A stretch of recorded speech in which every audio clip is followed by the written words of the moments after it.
I'd like to call this meeting to order, please. Would you please stand for the Pledge of Allegiance? Pledge allegiance to the flag of the United States of America and to the republic for which it stands, one nation, under God, indivisible, with liberty and justice for all.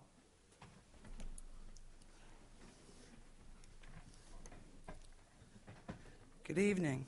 I feel like I'm alone up here. My two compadres are not here, and I'm sort of floating in the middle. Tom Mahon and Finley Rothaus are both excused from the meeting this evening. Therefore, all the votes will be based upon 5, which is still a quorum, so we're all set. Eileen, as far as I know, do you have any? I know I usually go first. Let me go first. Never mind.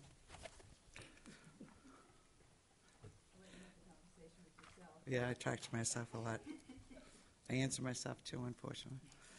Okay, the upcoming open house for the proposed Northeast Energy Direct pipeline project will be held from 6 to 8 p.m. on Thursday, September 17th at the American Legion located at 43 Babusick Lake Road.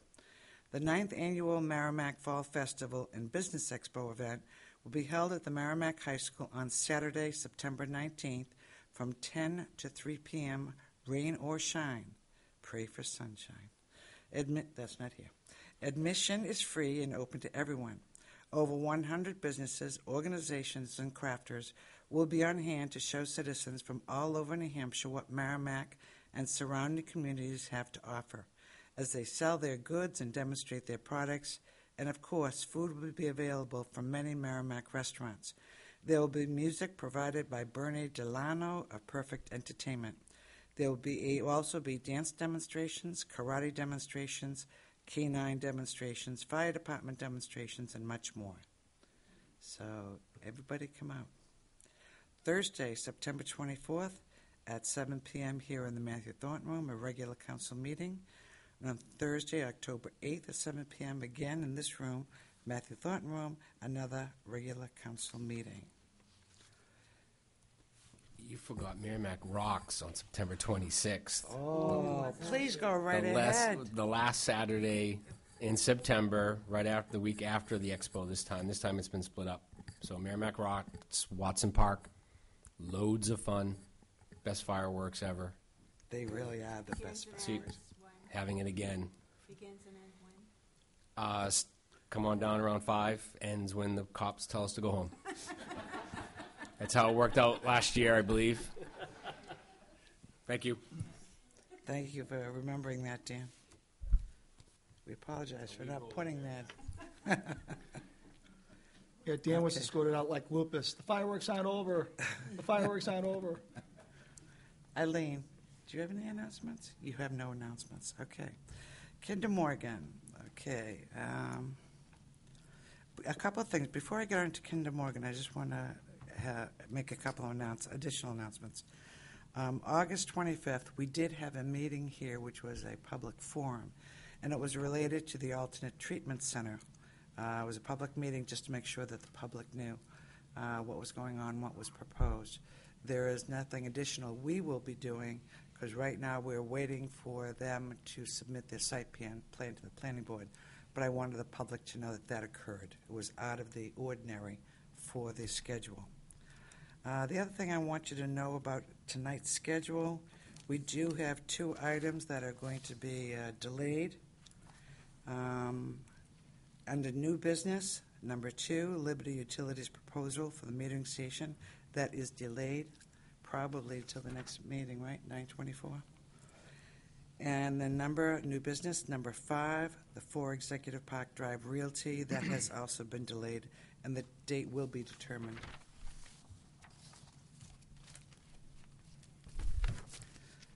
Okay, Kinder Morgan, we already talked about open house. Last Thursday, again, just for public information, it was out of the ordinary for the meeting. We had a special meeting where we discussed 2 issues. One was finalizing the survey agreement with Kinder Morgan for our land, for our conservation property. And that has been submitted to them. As far as I know, there's been no response. Okay. Okay, and we also finalized the alternate route comments to FERC docket, and that was submitted, actually both, on Friday, the next day, 9/4. Again, just for public knowledge. Okay, and today I did attend a meeting with the New Hampshire Municipal Pipeline Coalition and Governor Hassan. There were 13 representatives at that meeting. The coalition members did an excellent job of presenting information to the governor. Her purpose was to listen, which she did. Basically, it was started out with Tad Putney, who's from Brookline, did an excellent job of basically summarizing what the coalition is about, how we wanted to be able to have a unified voice, and we were reaching out to the state delegation, governor, for support in opposition. So that was the first out of 3 direct requests related to her asking to be in opposition to the pipeline. Also went into, again, a lot of data, which everyone already knows about, literally the need or not for the energy. The NRPC yesterday, Tom Mahan, who's a rep on that, called me. And so one of the things that was determined finally yesterday was that this pipeline is not, aside from the Londonderry electrical generator, there's going to be no other electrical generators from this pipeline. So one of the arguments related to this is going to increase the electricity and therefore the price is a moot point. It's not accurate. It's not going to do anything for the price of electricity. So that was brought up. I couldn't resist. I had to tell them about the survey agreement. I took advantage of it and really talked about it was a foreboding for me on the responsiveness to the issues that are brought up by the towns. There was also an issue brought up, and again, people really had their data. They had reports that they give in and resources about, since there's going to be a minimal amount literally used from Liberty Utilities, there's really an overcapacity. And the feeling is, and they had data to back that up, is that the majority of the gas is going to be moved for export. And they're already contracted to build 2 export sites, one in Canada and one in Maine. And the governor said she didn't know about that. She had heard the rumor, but Kinder Morgan is denying that. And one of the representatives made a point, well, why are they buying tankers if they don't need them? And she sort of let that go. So nothing she's never heard about before, I'm sure. But there are a lot of good responses from the representatives.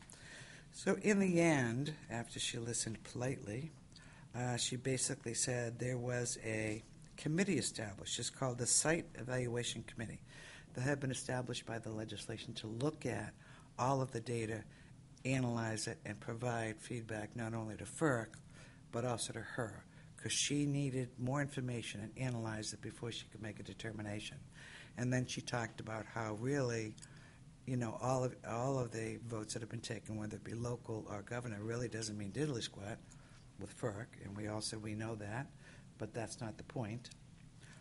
She did say that she appreciated the information that was received, but she also had to listen to, since she's the governor of the state, she had to listen to everyone, and those included business owners, and that she communicated that she had heard from business owners that they needed the gas, especially in manufacturing, and no one debated that. So she basically says she's waiting for a strong analysis from this committee, and that she would not be able to guarantee expressing an opinion. These guys that wrote the letter? Correct. There were 13 of the members there, correct. So she was non-committal. But anyway, I think I should report that the group was well represented. A lot of the facts were presented, and some really good points. So that's the end of it. Nothing was accomplished except we got our point across. Okay. One of the things that needs to be brought up as well, we have a letter from the New Hampshire Municipal Pipeline Coalition that has been distributed to the members of the council for review. The members of the coalition have written a letter to the Inspector General, U.S. Department of Energy, and this is going to be on the website as well. I believe there are copies. Oh, okay. I can give somebody in the audience this. Let me just give you the major issues, and I can give you my copy at the end of the night if you want. Basically, this letter talks about sharing concerns about FERC's handling of the interstate natural gas permitting process for Kinder Morgan. It expresses frustration about the integrity of the permitting process and, by extension, whether citizens' voices will be heard and considered. They ask for three things: to please clarify the lines of authority and oversight of FERC, what provides the regulatory oversight for FERC to protect the constitutional rights of citizens and landowners, and it relates it to the threat of eminent domain, and to implement this project raises serious apprehensions related to this constitutional right, New Hampshire anyway. 2, how are we assured by your office that this eminent domain power protected by the New Hampshire Constitution is not abused? And the third point is we request a fully transparent analysis be required of FERC that evaluates the true need of the 3 new pipeline projects in the region: Kinder Morgan's NED, Spectra's Access, Northeast, and a pipeline expansion by Portland Gas, which was one of the points brought up during the meeting. Anyway, so what I'm requesting is that I had sent this out previously to the members of the council so they could review it. We did not author it, so we don't have the authority to tweak it. So it's a take it or leave it. Bill had a question of me, and I asked Eileen to look into it. We all know that FERC does not. Why don't you pose the question? I'll let you initiate it. Well, it's all based on the 3 questions that Mr. Putney outlined in the letter. And the first question was regarding, please clarify the lines of authority and oversight of FERC, which, quite honestly, there have been several changes in the federal law as it relates to the rules and the responsibility of FERC. But at the end of the day, they're an independent authority, and whatever decisions are made by FERC, it's all decided at a court level. It's not clear to me who has oversight over FERC, because they're really an independent agency. Mm-hmm. They may get funding from the Congress, but they're an independent agency operating under the specific rules that were outlined in the Federal Power Act of 1938 and the Natural Gas Act of 70 something or other. So I'm not so sure that there is any oversight of FERC, and I raised the question as to whether writing a letter to the Inspector General of the Department of Energy, who has absolutely positively no jurisdiction over FERC, is foolhardy. Okay. Based upon that very legitimate question, I talked to Tad Putney, and he said that he got the address from the New Hampshire delegation. This was the group that they mailed their letter to. That's Senator Ayotte, Ginta, Shaheen. So I also asked Eileen to look into it as well. So Eileen, you have a little bit more to add. That there in fact is some oversight, but she'll tell you. And I don't know to what degree. It's kind of, all of this stuff is kind of hidden behind all these different doors. So I found something in an article in the newspaper talking about United States House of Representative committee that was making changes to the rules or something having to do with FERC. So I started with that, and I started hunting through that, and I found, and I forwarded this all to you, that there is a Energy and Commerce Committee in the United States House of Representatives, and under the Energy and Commerce Committee there are subcommittees. One is Energy and Power, and one is that I'm going to talk about, and the other one is called Oversight Investigations.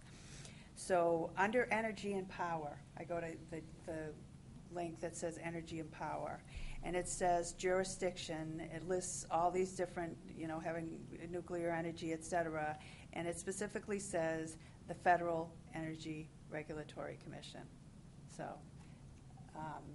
this subcommittee of this committee, according to this website from the federal government, has jurisdiction over. To what extent, I don't know. And then, as I said, there's another arm or subcommittee that is on par with the Energy and Power subcommittee that is called Oversight and Investigations. And their jurisdiction says they have responsibility for the oversight of agencies, departments, and programs related to the jurisdiction of the full committee, meaning the Energy and Commerce Committee, for conducting investigations. So whatever you take from that. What I'd like to suggest is to sort of overdo perhaps what we need to do. If the council agrees with the content of the letter, I would like to request that you give me permission to sign it, and we'll send it to them. But we'll also, tomorrow morning, speak to Ted, who authored this.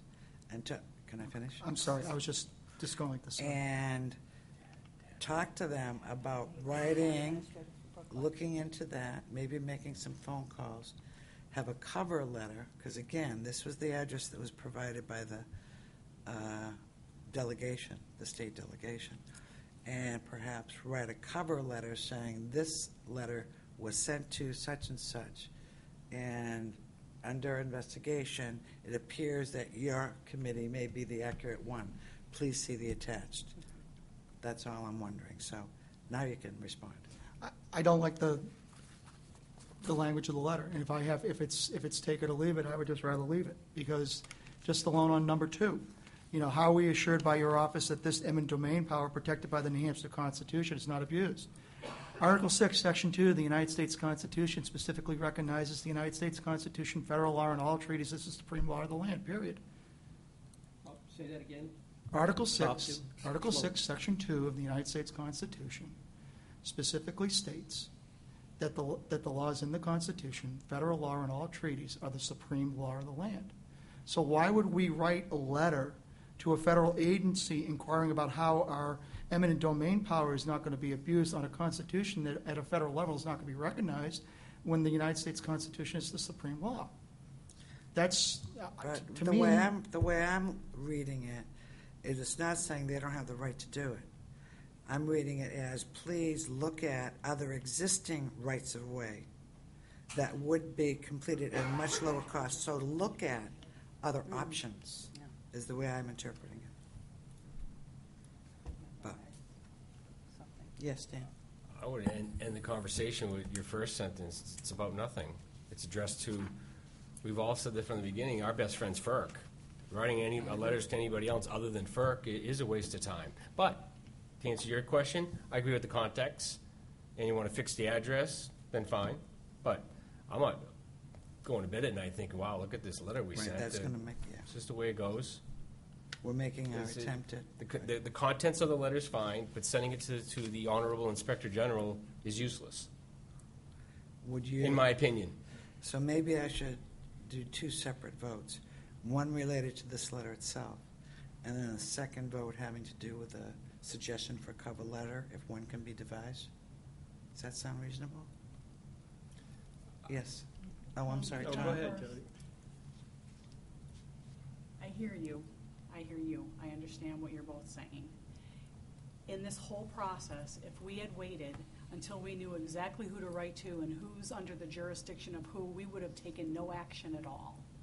So the fact that we were given an address by our state delegation, and we're going to sit here and say it means nothing, maybe it doesn't, maybe it does, but we've got it from our state delegation, why isn't it at least worth a shot writing to them, I don't see the harm. I mean, if we were going to bring harm upon the town of Merrimack, I would say no.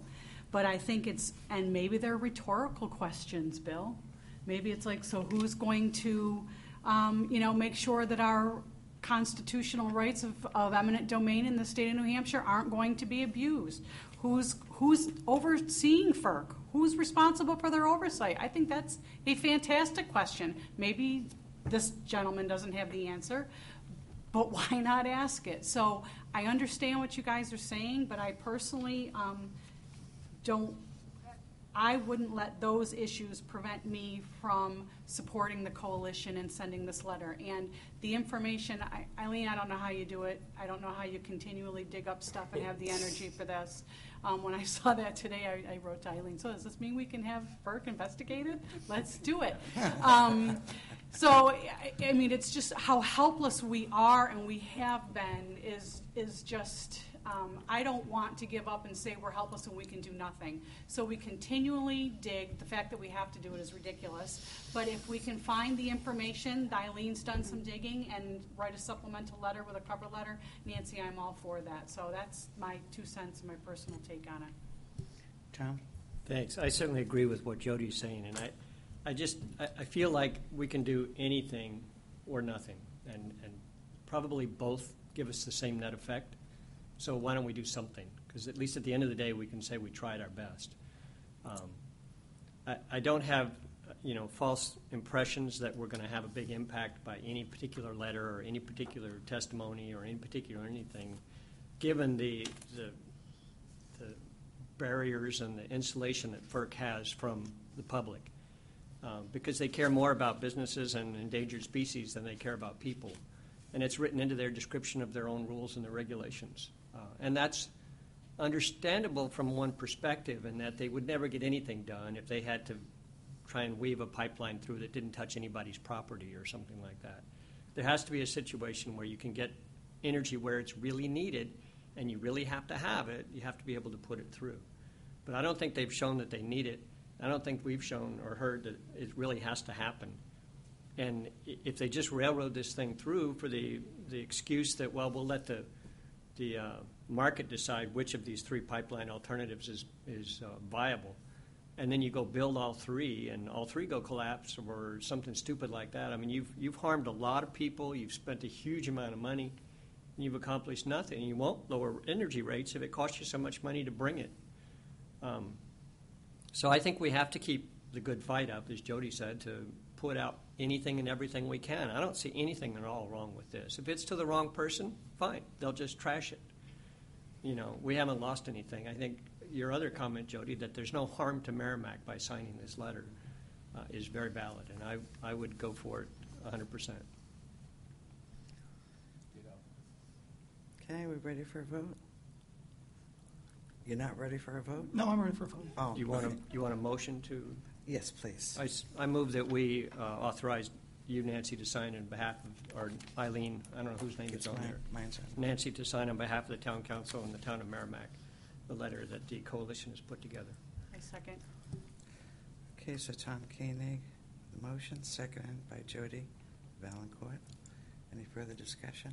All those in favor say aye. Aye. Aye. Those against? Aye. Okay, it's Nay. 4-1-0. And against is, or nay, is Bill Boyd. And just to clarify, it's not that I'm against the letter. I refuse to throw mud against a wall and see where it sticks. Okay. If we're going to write a letter of something like this, I'd rather have it go to the right jurisdiction. I think Eileen's backing up the right tree with the Subcommittee on Oversight and Investigations on Energy and Commerce, Congressman Whitfield's committee. I think that is appropriate. Which is the next motion I will accept. Good segue. Move that the town of Merrimack draft their own letter to be sent to the Honorable Ed Whitfield, Chairman of the Subcommittee on Oversight and Investigations for the Congressional Committee on Energy and Commerce. Can I, okay.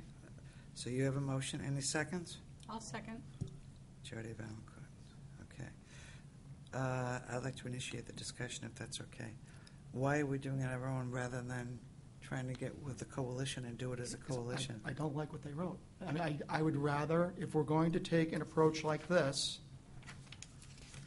I disagree with at least one of the premises, the constitutional piece, I absolutely disagree with. Number one, I can live with. Number three, absolutely. Absolutely number three, as it relates to true need, transparent analysis, independent, that to me is worthy of a letter to a committee that has oversight over the FERC process.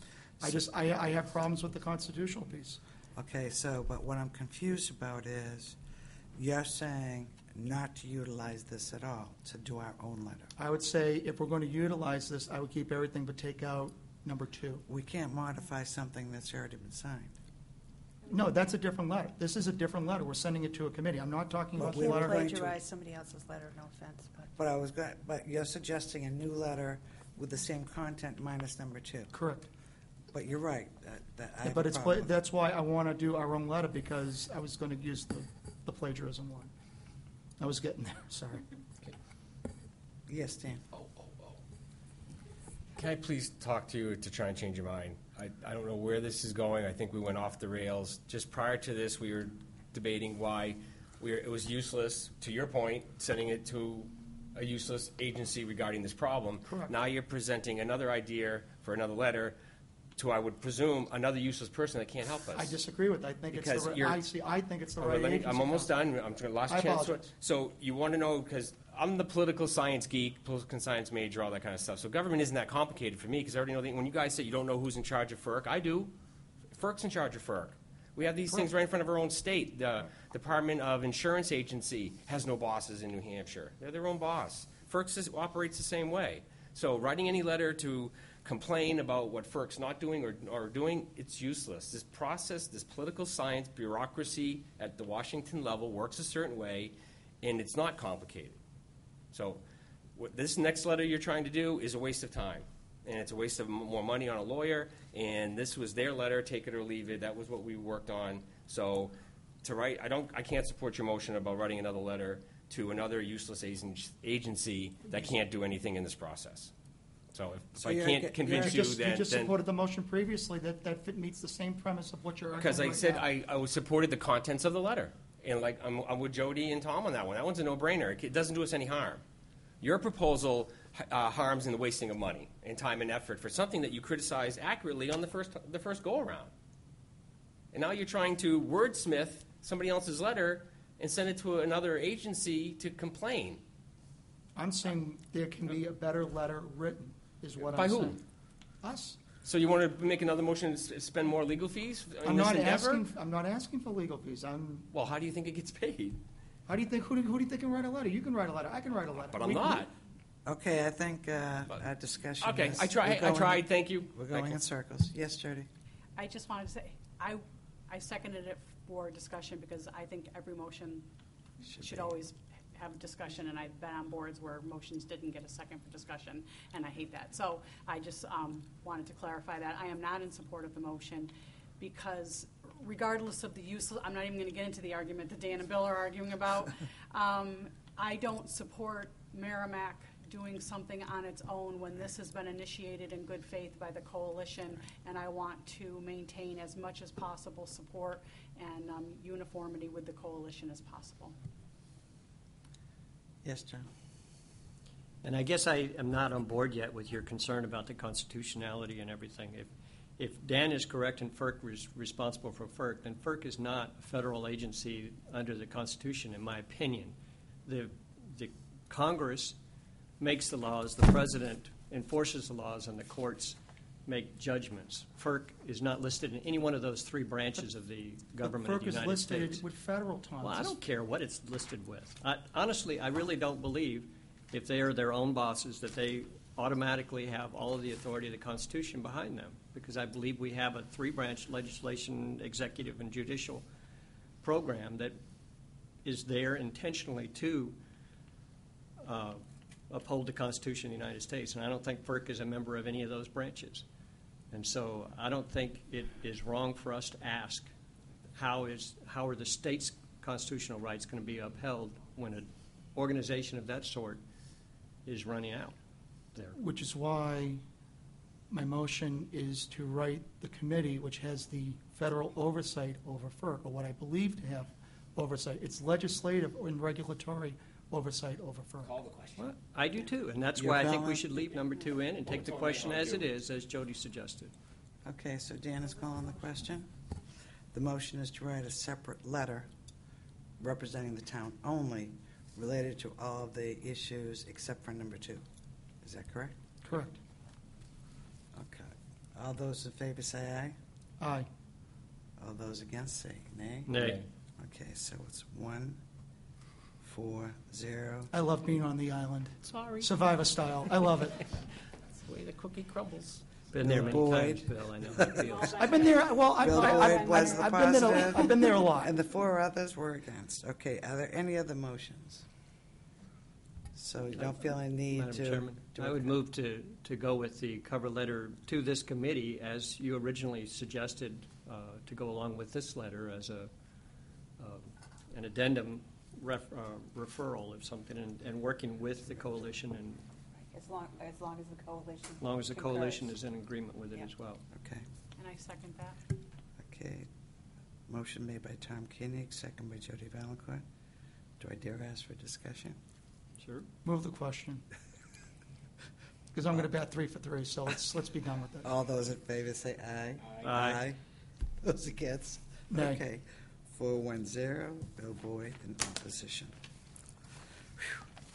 We had an interesting political discussion here. Okay, one other quick thing, and then we're going to move on with the agenda. At the meeting today, I was given a copy of a letter that was sent by the governor's office, and that is going to be put on the state website from the governor's section to FERC, and it really talks about the conservation land. And again, I can make copies available as well. And just to summarize really quickly, it talks about the current proposal crosses 6 parcels of land that were protected through the LCHIP in the towns of Amherst, Mason, Troy, and Richmond. So they really talk about those specific sites, but they add on the following. We would request that information submitted by KM and included in the draft environmental impact statement clearly depict all protected conservation lands in New Hampshire. It is not clear, based on the information submitted by KM to date, that all protected conservation lands in New Hampshire are included. We would also request that both the environmental resource reports developed by KM and the draft of the environmental impact statement clearly show the location of protected conservation lands in relation to all impacts that are being proposed. And in summary, finally, we would ask that FERC, as part of its draft environmental impact statement, evaluate the need for this particular project in the context of all other projects that are being considered in the region, and whether those projects could provide the necessary capacity with less impact to protected conservation lands and important environmental natural resources. Okay? So that was, they were, during the meeting, we'll send you a copy, and I turned to her and said, can I have yours? Because I had a meeting tonight, so fortunately, we were able to get one. You're going to put that on our website as well? Yeah. Okay. Thank In fact, you can pass this on. You know what? I'll do it all together. Okay. Now on the agenda. Absolutely. Yep. Thank you, Nancy. I just wanted to speak publicly about a letter that the Town Council and the Conservation Commission was in receipt of electronically, dated September 1st, 2015, from Alan Four of Kinder Morgan, addressed to Tim Tenhabe, the chair of the Conservation Commission, and basically the letter is requesting a meeting, and he mentions the town of Merrimack representatives, so I'm not sure exactly if he wants to just meet with the Conservation Commission, but he did CC Chairman Harrington and Town Manager Eileen Cabanel on the letter as well.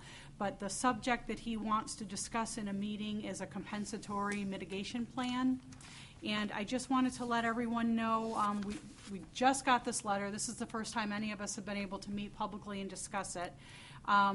Tim The chairman of the Conservation Commission did write back to Alan Four and did say, again, you're welcome to request an agenda item and That's come right. to our meeting anytime.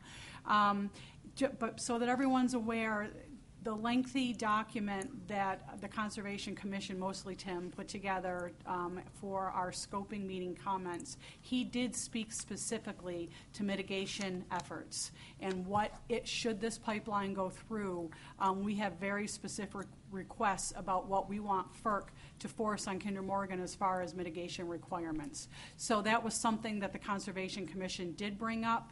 So this letter kind of isn't really out of the blue at all. I'm not sure how we're going to handle it. The Conservation Commission is meeting Monday, September 14th at 6:30. Tim said that we have a longstanding NED pipeline agenda item the same way as the town council does, and we will be discussing this letter. I don't know that Alan Four is going to respond to Tim's email in any way, shape, or form. How we coordinate efforts between the Conservation Commission and the town council and the town manager regarding mitigation plans, I don't think anybody really knows exactly how that's going to play out either, but I can assure you that I will do my best to make sure the communication is open and free between everyone that's involved, and that you'll all know what Conservation Commission's doing, and I'll make sure they know what we're doing. So anyway, I just wanted to make sure that we spoke publicly about this letter tonight so that people, Excellent. thank Bill? you. Question for Eileen. Yeah. This is the first time hearing about the letter. Is it, It just came in, didn't it? Eileen forwarded it to the entire town council two days ago? 2 days ago. I didn't see it. Okay. And I forwarded it to the entire Conservation Commission. So Okay. Thank you. if you don't have it, let me know. I'll just send you my email. Thank you. There's been a lot of emails, Bill. Yeah. I understand, but it's difficult to differentiate. Okay. Sorry, I've been too busy doing constitutional research. That'll teach you. Absolutely. Okay, comments from the press or public? No, you can have it. I'll make a motion. Yep. James Ferrer, 7 Marianne Lane, Merrimack. First and foremost, I want to thank the folks associated with the Merrimack Dog Park Committee and the Milford Pumpkin Committee to publicly decline money from Kinder Morgan for both organizations. So it is appreciated. I wish it was mentioned last week in the special committee meeting. And with that said, I was traveling for work, so I was unable to attend the meeting last week, but did watch the podcast or the Merrimack TV. Did it put you to sleep? Huh? It riled me up, but I wanted to thank you guys, especially on how the first letter to FERC was drafted, by not really singling out any communities and representing the whole of the people that were affected by the pipeline. I felt like you guys kind of got beat up in last week's meeting by certain groups, and not that one group's more important than the other, but I really think the way the first letter was written was very well done, and I just wanted to stick my 2 cents on that. Thank you. So my other questions for you guys are: you guys planning on attending the Kinder Morgan open house and the final scoping meeting in Ringe? I won't be attending the open house. I did attend one already Right. over in Amherst, and I'm not even going to be around. I don't know about anybody else. And then So the someone- scoping meeting, are you guys going to speak at the scoping meeting or not? Well, at What's the your last thoughts? scoping meeting, we did do testimony at the Nashville one. right? And personally, I had thought about the next night was Milford, and it was the same people, and it's like I didn't want to use up their time. So I think, may go in terms of interest, but in terms of providing any more testimony, I'm not sure of the need. Sure. Because you Jody? gave written testimony as well. I'm sorry? Written testimony as well. Yeah, you can submit a written Right. document. Right. So Okay, that was thank it. you. You guys don't have to answer me now. You can think about that. A couple things. I met with Eileen this week, and she spent more time than and I really do appreciate it, Eileen. With the Northern Pass project looking to be passed finally, that's going to basically equate the replacement of Vermont Yankee. which was a large nuclear plant that really supplied a lot of energy to this region. So with the Northern Pass coming, isn't that a better route for us? And can we really push Governor Hassan and our legislative groups to kind of look at that outside the box and say, this is coming through, do we really need this pipeline? And really elevate that. The other thing that I pointed out to Eileen, two things. One, FERC is fully funded by the group that they completely are supposedly overseeing and approving a project, and most people do not know that. Kinder Morgan and its subsidiaries are the second largest group that FERC gets money from. So to me, that's a major conflict of interest and issues. And to Bill's point and to Dan's point, there is one group that ultimately has power over FERC, and that is the federal court system. It says it right on the FERC's website, and any of the documents you can take to federal court, and they have to listen to you. And it's ultimately the federal court's decision whether they then fully support whatever FERC's decision was or not. So that leads me to my last question. And I want to say if that gets approved, but it's more likely when it's going to get approved, because that's how FERC is made up. They're made up to approve these types of projects. They're not really made up to deny them. Are we as a town or we as a coalition ready to go to federal court? And I think it's something that we need to think about as a coalition. I didn't bring that email, but I'll try to wing it. We had talked to our attorney about that, and when the final submission, right, is complete, then we can apply for intervenor status, and that'll be a determination that this council will make at the time. I appreciate it, guys. Thank Is you. that accurate, Eileen? It is accurate, but, so you can apply for intervenor status, which means that you are an interested party, so you can participate. You can participate and gather information from everyone that is also an intervenor. But then the council needs to decide whether or not they want to enter into an actual lawsuit. Right. Which is, being an intervenor doesn't mean that you're suing anyone. Committing, yeah. I understand that, yeah. So that will all have to be Right. decided. Yeah, and I know that's something that you can't decide on a whim, and it would require the full council and probably the whole coalition because it's going to cost a boatload of money. But I just wanted to at least bring that up at this point because I think that's really where we're heading, the way FERC is set up. And we will be talking about legal fees under old business, just for future reference. Okay, any other comments? No, okay. There are no recognitions, resignations, or retirements. Appointments, annual review with the Technology Committee. Is Dustin here? Yeah. Per Town of Merrimack Charter, Section 6-6, at least annually, there should be an annual review with the Technology Committee. This agenda item is to highlight the committee's significant actions, current projects, anticipated actions, and to raise any concerns that the council should know or act on. And it's by Chairman Dustin Lukanen. Lukanen, yeah, there you go. Not bad, huh? Yeah. Go right ahead, Dustin. Yeah, well, I've only been chairman for a few months now. We lost Brian McCarthy, as you know. I was voted in his place, and we actually gained another person in the last meeting, which was the May 26th. So we've basically met twice since the last review, I believe. Not a lot going on. Most of it last year was the GAP software that I'm sure you're familiar with the welfare department. A few small email issues that were resolved, and with the library moving over to our Exchange server, fire department software being upgraded. Chuck also was hired a part-time IT person to help with his needs, which also relates to another issue, basically all kind of falling on his shoulders, and that's a big, obviously, issue in terms of security and relying on one person, which is, usually want to, stay away from that, but that seemed to help that somewhat. The main issues currently that we're looking at is having Chuck categorize and basically take an inventory of all our IT infrastructure, network backups, internet connections, software licenses, and basically improving that.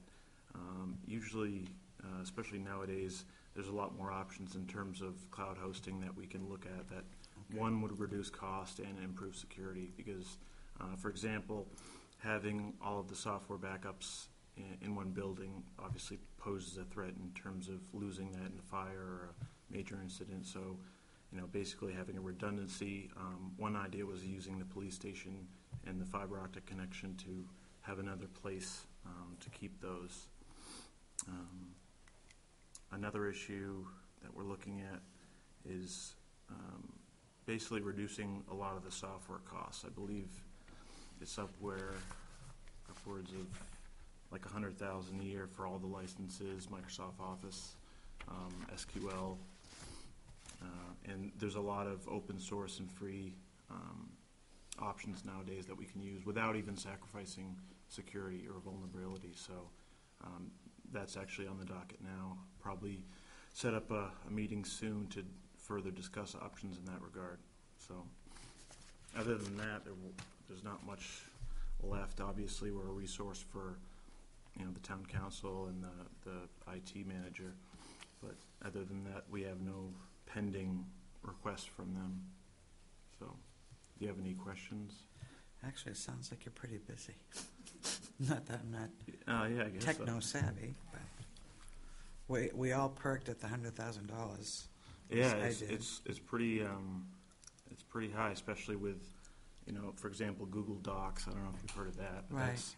There's a business version that there's small fees with, but it kind of kills two birds with one stone. One, offloading data into a secure location rather than having it in the town, and also being just lower cost. And there's less software to install. You basically just use a browser. So I'm not saying we're going to go that route or Right. even suggesting that, but that's just one of the many options that we could look towards.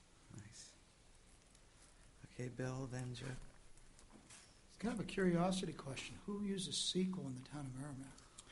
Well, actually, no one uses it in terms of an interface, but it is used for data storage for several applications. Actually, I'll have to ask Chuck in terms of which ones they are, but it definitely is used in more of a back-end way, if that makes sense. No, when I worked at Mercer Consulting, we heavily relied on SQL in a back-end function. That's why I was kind of surprised to hear you say that. Yeah, well, when I first heard of it, I was a little curious on what they use, literally specifically in terms of data, but Chuck has said that there are definitely needs for a SQL server. Which actually, professionally, I use Postgres, which is basically a free version in Microsoft. Once you start using Microsoft services heavily, each basically piece of software is a high price in terms of licenses, where the open source side is basically free in terms of license, but if you ever want work done, it costs money, obviously.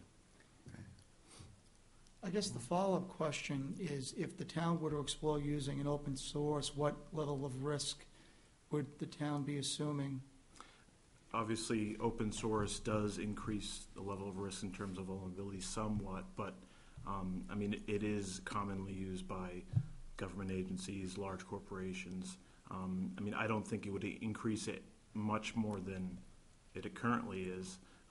Obviously, the one, from my knowledge, Chuck is experienced with mainly Microsoft, and if you would change to an open source, you would have to think about the expenses you would incur with hiring basically consultants to support that kind of software. So there would be additional costs, but you'd have to compare them to the current licenses. But if you were to do that and use a consultant, you're looking at probably a one-time hit just to do the evaluation and the setup as opposed to... Yeah, or if something comes up, or you want to improve a piece of software, obviously, but that somewhat applies to even now. But considering how much the licenses are, it's might be worth to consider. Dustin, thanks for your time. I appreciate it. No problem. Jody? Thank you, Nancy. I wanted to thank you for stepping up to the chair position. Clearly losing Brian, there's, big shoes to fill. Oh, yeah. So, Oh, yeah. but it's terrific when somebody steps up for a leadership position in a committee like this. So I wanted to thank you for that. Is the committee, do we have full membership now, or are we still in need of members? We have 6. I don't know if the town council rep is considered a full member. It's not a Full requirement. member. He's a full member, but he's not one of your appointed members. Oh, okay. Okay. So what do you consider full? Is it 6 or? I think think we're, I think there's 5 members plus the Okay. town council. so rep. we are full right So, now.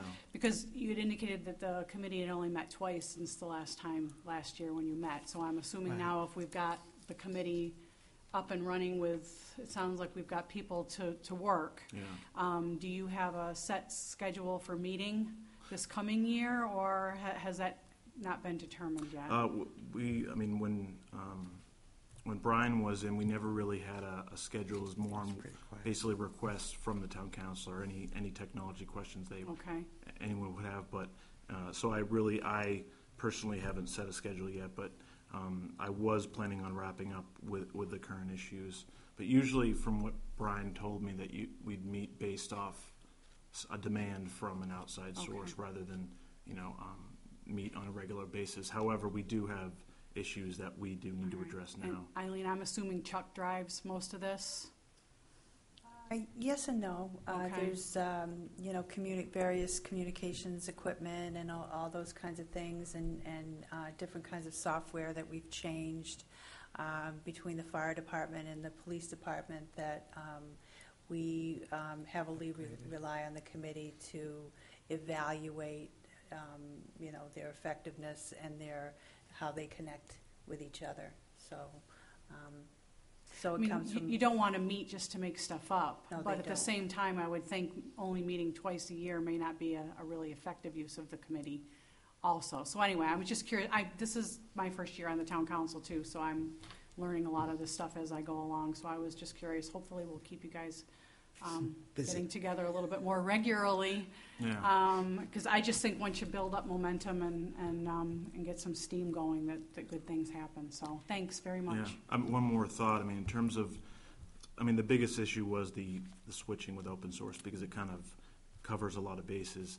The reason why I haven't met again already was the whole battle between a lot of the employees are very used to certain software like Outlook, and that switch isn't just like, let's just do it, because that could jeopardize productivity. So it's kind of a battle to whether to kind of make that choice. So it's not as much as doing research as really just getting a consensus and saying, is it worth the money? Well, it may be, because that is a lot of money, and it could go to other places. So it's just a matter of getting feedback from town managers on what employees, the resistance there would be. So, but I'll bring that up in the next meeting. I personally would really like some emphasis being put on redundancy for the system. Yep. Yeah, there should not be one place, whether it be cloud Definitely not. or on another site. And, there should be priority for that, in my opinion, like now. I know we've spent, That's what I want to say. Can we tell them to get that back up Yeah, in you've another got that location, on. like tomorrow? Yeah. Can we get that in the works, right? Well, I think we can do it. One of our questions for Chuck was looking at the utilization on the current fiber. There's a fiber link between the town hall and the police station. That would be kind of the de facto area on where to physically put the drives, and that we're basically going to get that from him next. And if it's low utilization, that basically makes it a go to at least quickly put something there, and then maybe a long-term solution looking at a cloud level. I know we've spent money in the past upgrading our hardware, the actual systems. So now it's the rest of it. Great.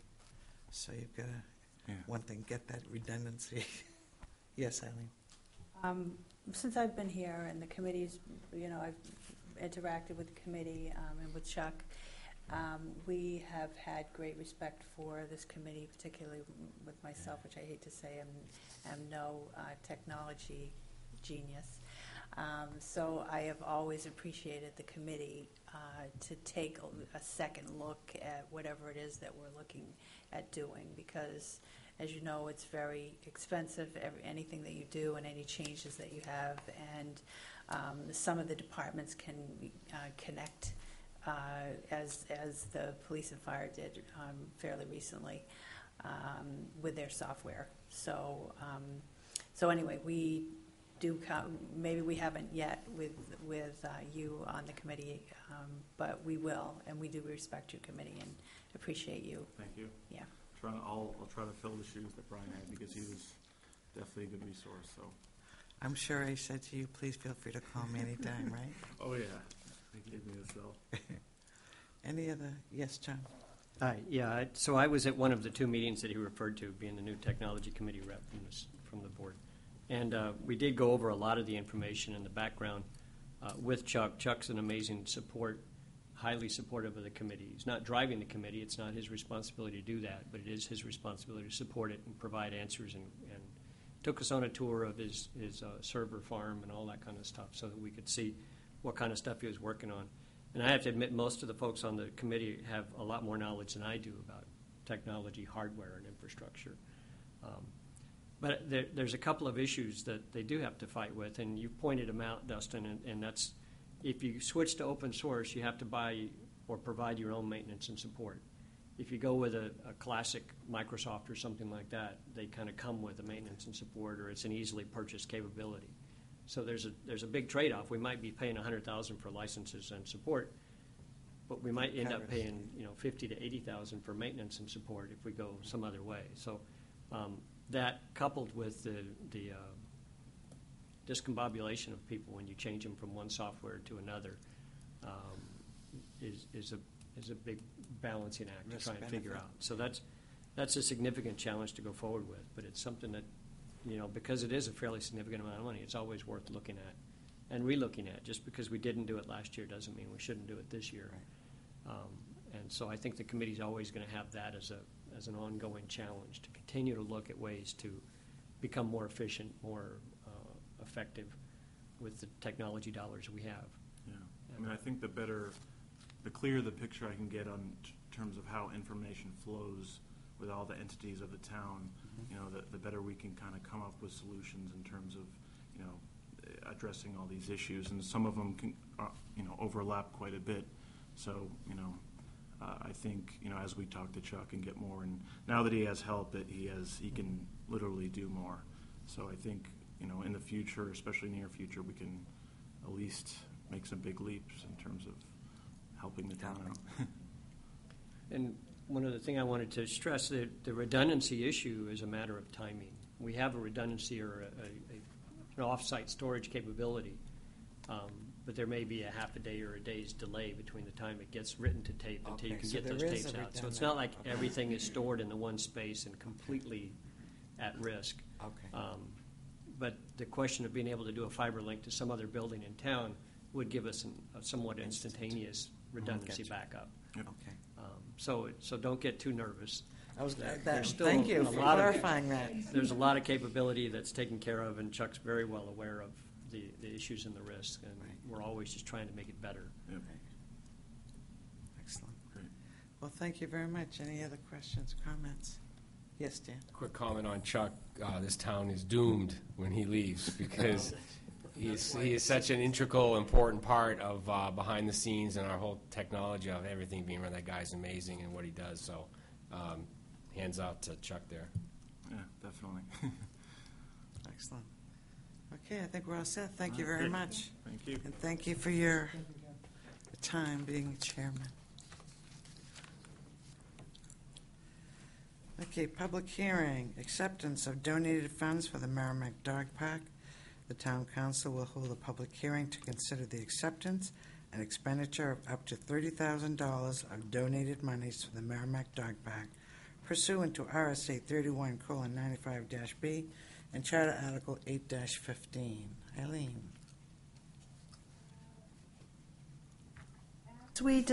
As we discussed at the last council meeting, you talked about accepting and expending, you voted to accept and expend the $25,000 grant that was awarded to the dog park efforts.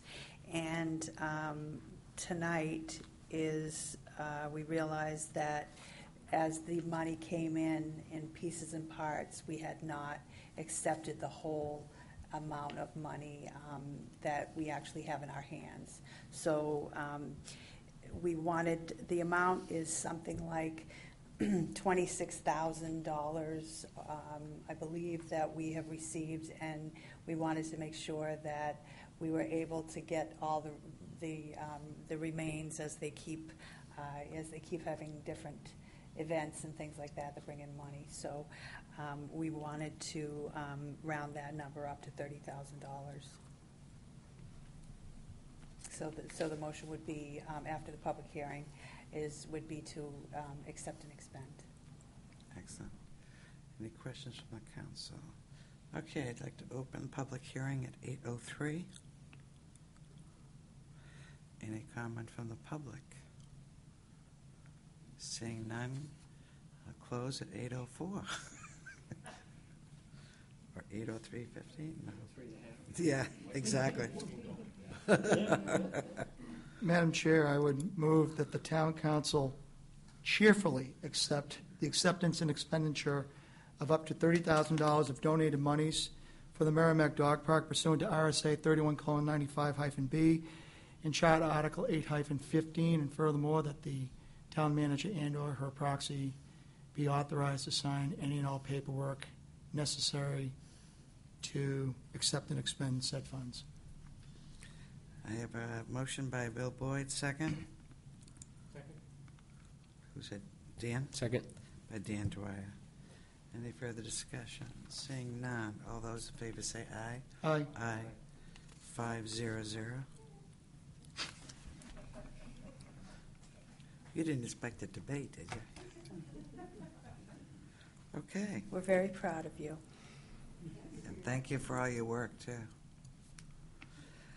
Okay, legislative updates from state reps. I don't see any in attendance. Town managers report. I just have one thing. I didn't bring the paperwork with me, but I had sent to all of you a report from Matt Kasparius, 2 reports actually. One related to having some test pits dug along the proposed route for the water line at Wasserman Park, and it was very successful. It was good news. There was no ledge to the level where they wanted to put it until we got to going around the other. If we were headed up toward the theater building, there was ledge there, but that's not part of this project. So we'll get to that when we get to that. And the other thing that I wanted to say was that there are such impressive fall programs and tours that Matt has put together, and I suggest that everybody take a look at his website because there's some really, really interesting and fun things that you can sign up for. Thank you.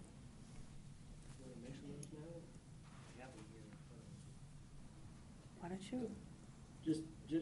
Just quickly, the email that he sent out, and I'm sure is on his website, the Big E trip on Sunday, September 27th, Main Lighthouse Tour on Saturday, October 3rd, Blue Man Group and Lunch on Saturday, October 24th, Patriots versus Giants weekend, Sunday the 15th through Monday the 16th, 3-day Macy's Day Parade trip, Wednesday through Friday, November 25th through 27th, and Lee Greenwood's Tennessee Christmas at Foxwoods on Thursday, December 3rd.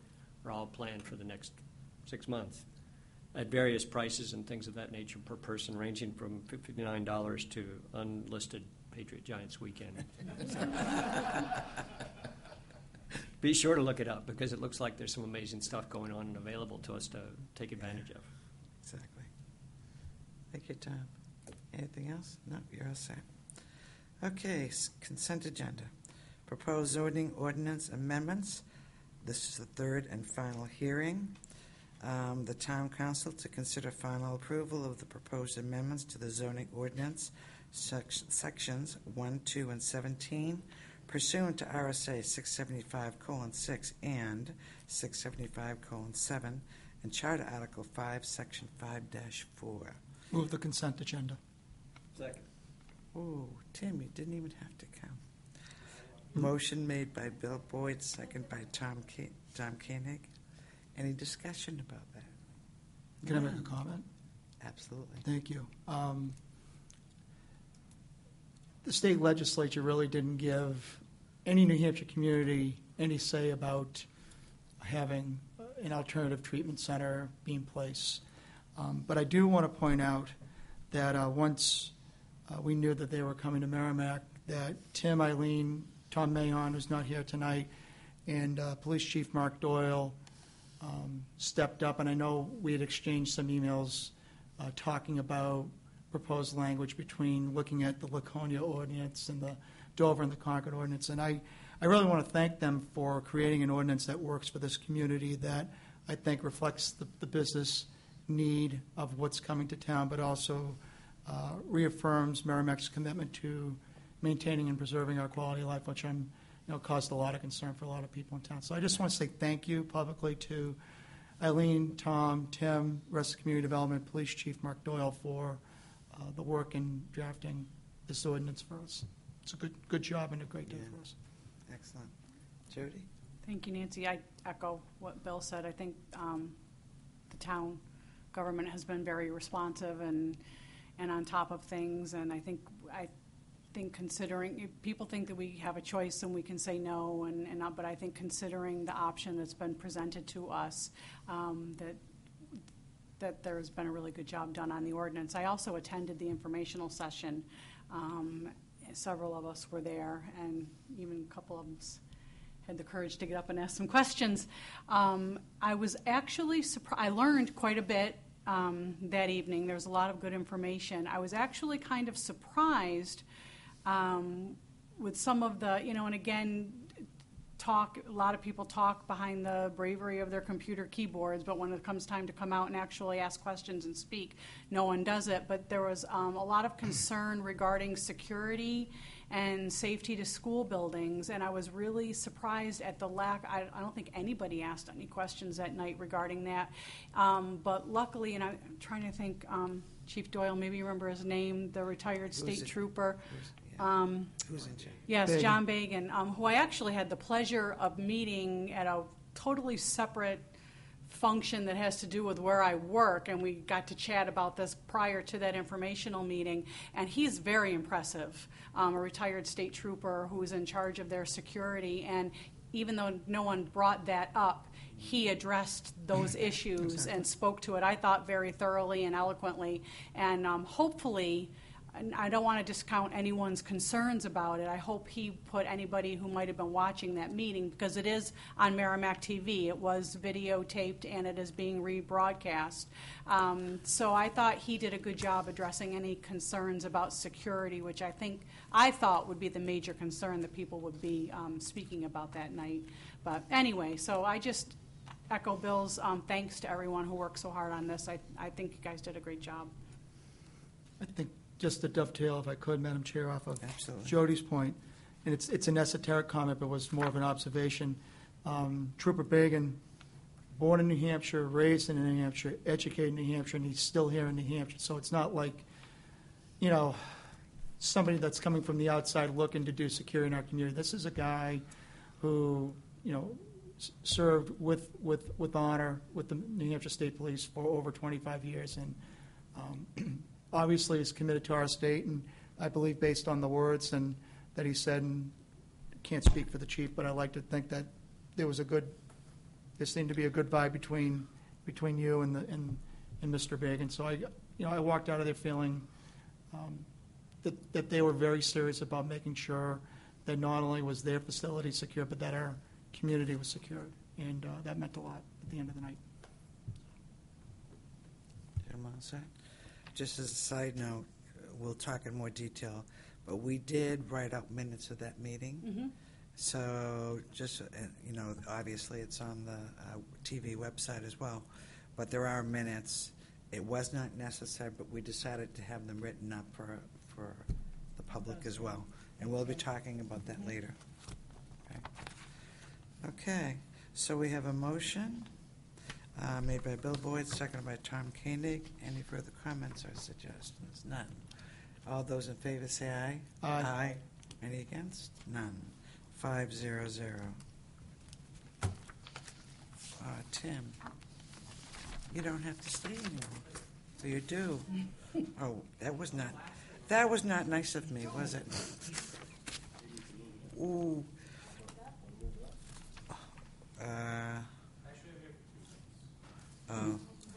Well, the speed at which we're moving. Okay, old business, legal fees associated with Kinder Morgan, follow-up from the June 25th Town Council meeting, submitted by Dan Dwyer, the Town Council, to review the total cost of legal fees paid to date in association with the proposed Kinder Morgan pipeline project. Would that be you, Dan, or Eileen, or a combination of the two of you? Believe it or not, I didn't have like a real lot to say. I think it's important that we bring it up every once in a while. So the latest numbers for the people at home are just under $43,000 we have spent up until the end of July, so we don't have August's numbers yet. I would pose this, and I kind of like, believe it or not, just thinking off the fly. Do we want to draw a line in the sand? Just figuratively, if anything, to say, wow, that's an awful lot of money. I think our attorney's done a great job, a lot of guidance, but I also know our staff has done so much work as well. I just don't know legally how much more to lean on the legal system at this point.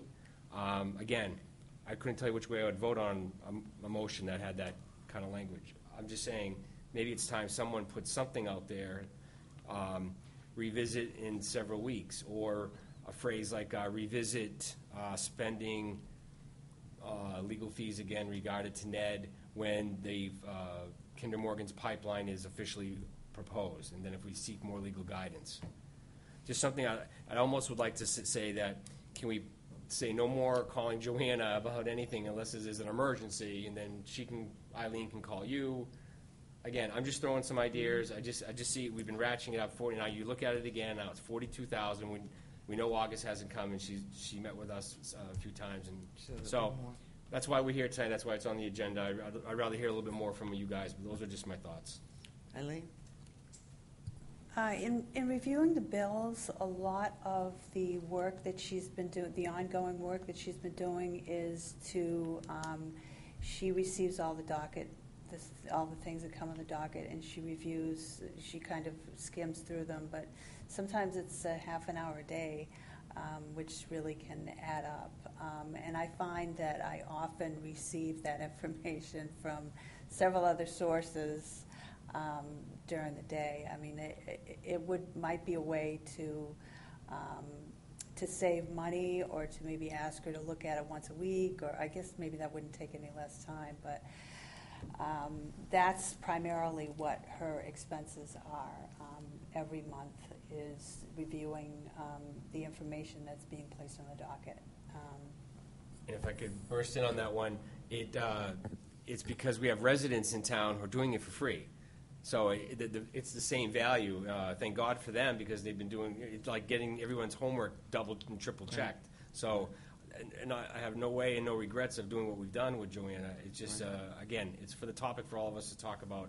I know none of us like to see a legal bill, but realistically, I don't know, could it be double in another 6 months from now?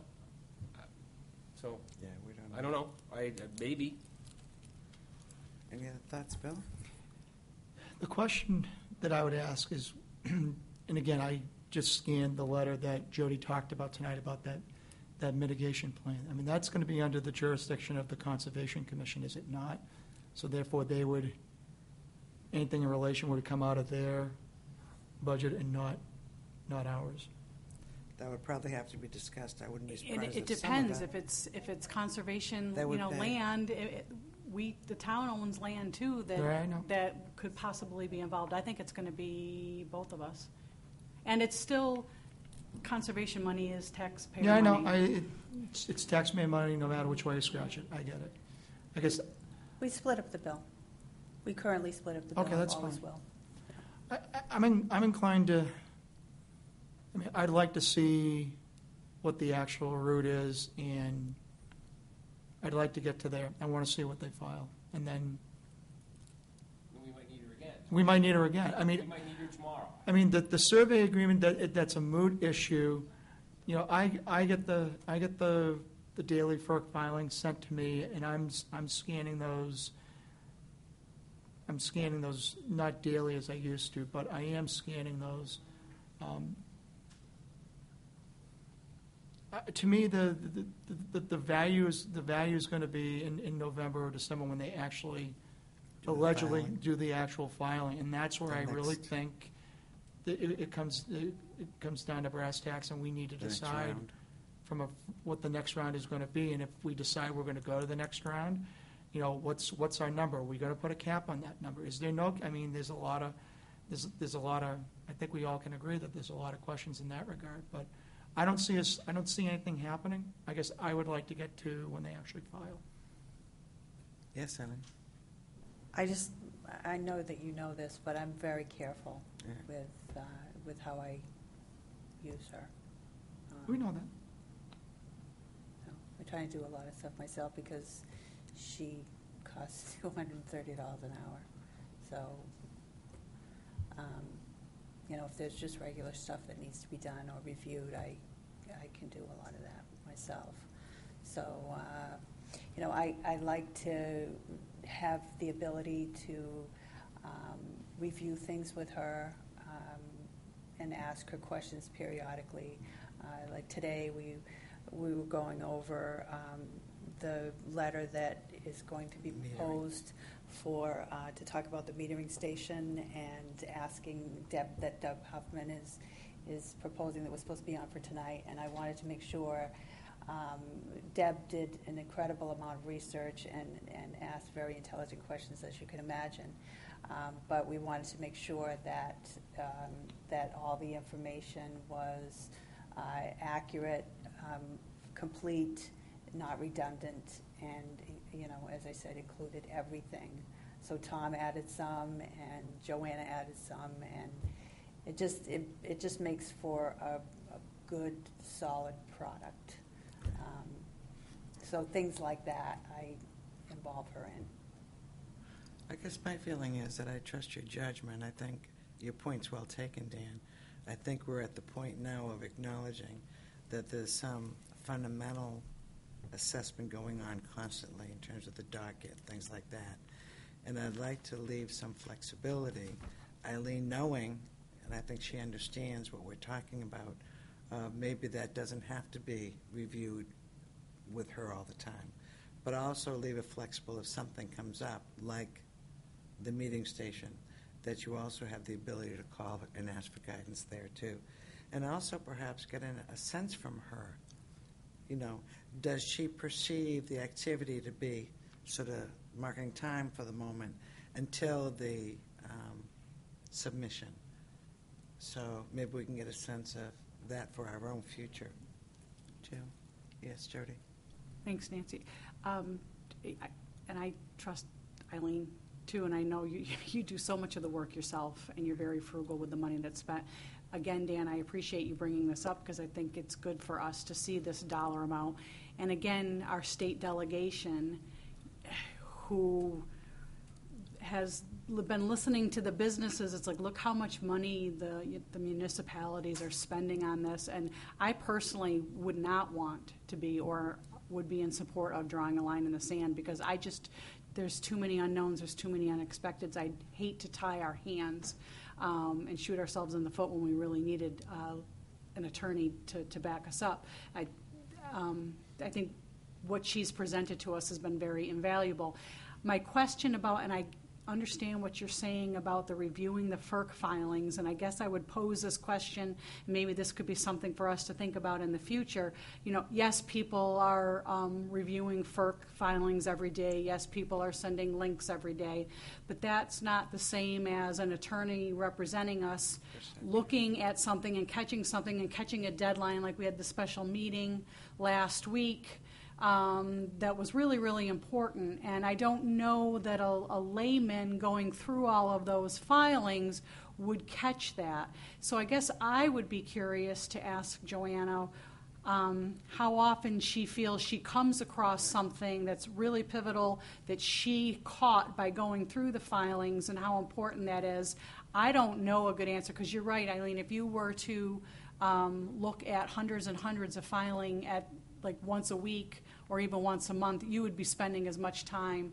But I'm also very leery and concerned and scared of saying, okay, Joanna, don't pay attention to the FERC filings for us anymore either, because I'm just afraid something's going to be there that we're going to miss and really to our detriment. So, no, I'm not ready to draw a line in the sand. Yes, I do appreciate having this number publicly vetted every so often, but I guess I would ask what value, how we could possibly manage the daily reviewing of the FERC filings, if there's something we could do differently. And I would just come right out and ask Joanna what Sure. she thinks. Yeah, I would Thank you. agree. I would agree with that, Jody. Eileen? The October's coming up anyway, so it's not like this is going to go on for months and months and months before we reach a plateau.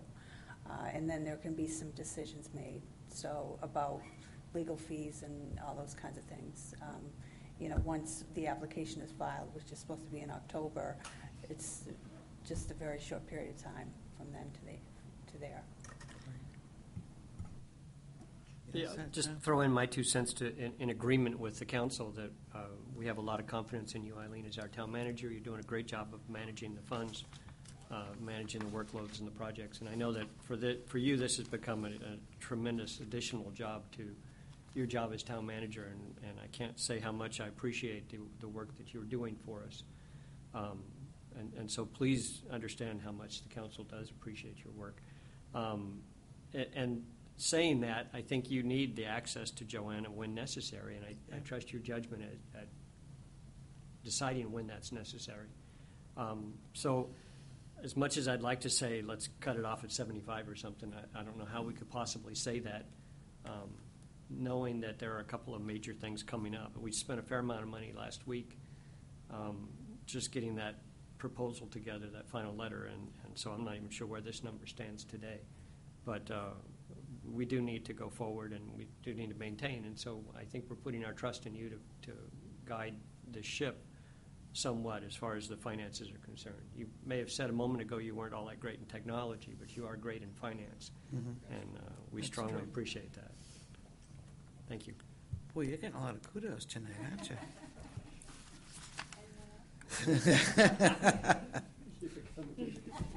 Okay, so there's no motion. It was just an informational topic. Okay, excellent.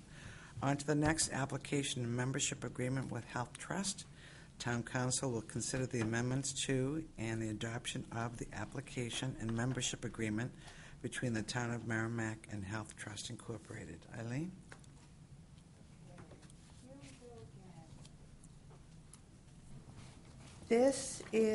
I'm bringing this document before you again. As you know, at a previous council meeting, I had modified their document because I didn't like the fact that they were asking us to agree to a concept that I don't think is legal, which was if you belong to the trust or the health trust and you were a member in a particular year, and from that year there was money left over because they billed you for a certain amount of money, but the expenses came in less. If you left them, even though the refund related to the prior year, you would lose your refund. So I couldn't agree with that because it's a refund related to a prior year. And to think that, if you think about it, somebody new could join the pool and then all of a sudden they're getting a rebate when they just started.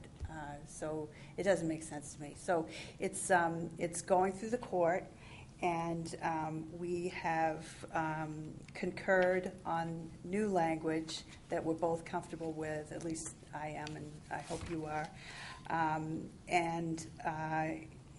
We had some discussion about it, and basically what they have come up with is that we will use the term in number 4 of the document that except as provided in Section 8 of this membership agreement, applicant acknowledges receipt of the health trust bylaws. And then it goes on to say, as I had just explained, that we agree to abide by the court's jurisdiction, because this is now going through the court system. And if the court decides that, that what they're doing is legal, then we have to abide by it. But my concern was that if we just signed it, that whether it was legal or not, they now have a document that says we agree to do it. So, so anyway, as I said, we have agreed on language, and I'm comfortable with it. So, in order to allow me to sign the document, you need to read the certificate authorizing me to sign it. Let me see, what is it? This is Sharon for me. If the council is agreeable, the attorney suggested that the council move to approve the application and membership agreement between the town and the Health Trust with amendments in sections 4 and 8.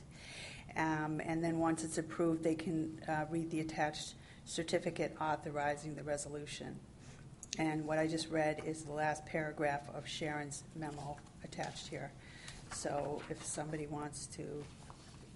Yes, Dan, question? Is reading the certificate necessary? I mean, don't we give her powers to sign and pass that type of thing? I would think it would be almost a simple.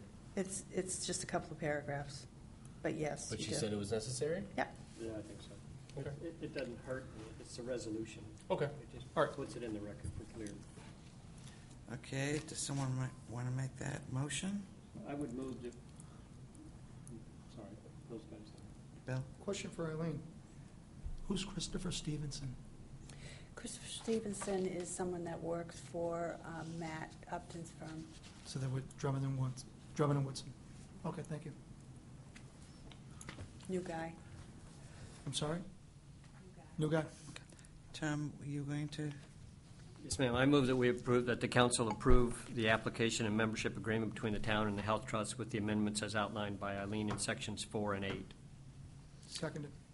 Motion made by Tom Koenig, second by Bill Boyd. Any other discussions or questions? All those in favor say aye. Aye. Any against? Nays. 5-0-0. Thank you. Eileen, I gave you that thing prematurely, the appointment sheet. I need it for the next item. We need a, Do we need to read the Authorize. certificate? Oh, go Certificate right of ahead. authorization. I'm sorry. Oh, sure. More than happy to.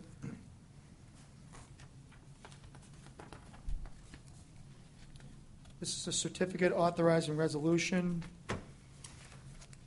Merrimack Town Council, it reads, I hereby certify to Health Trust, Inc., hereinafter referred to as Health Trust, that the following is a true copy of a resolution adopted by the governing body of the town of Merrimack at a meeting duly held on September 10th, 2015. Resolved that the town of Merrimack shall participate as a member in the Health Trust Pooled Risk Management Program for the provision of group medical and/or other benefit plans in accordance with the application and membership agreement in New Hampshire RSA 5-B.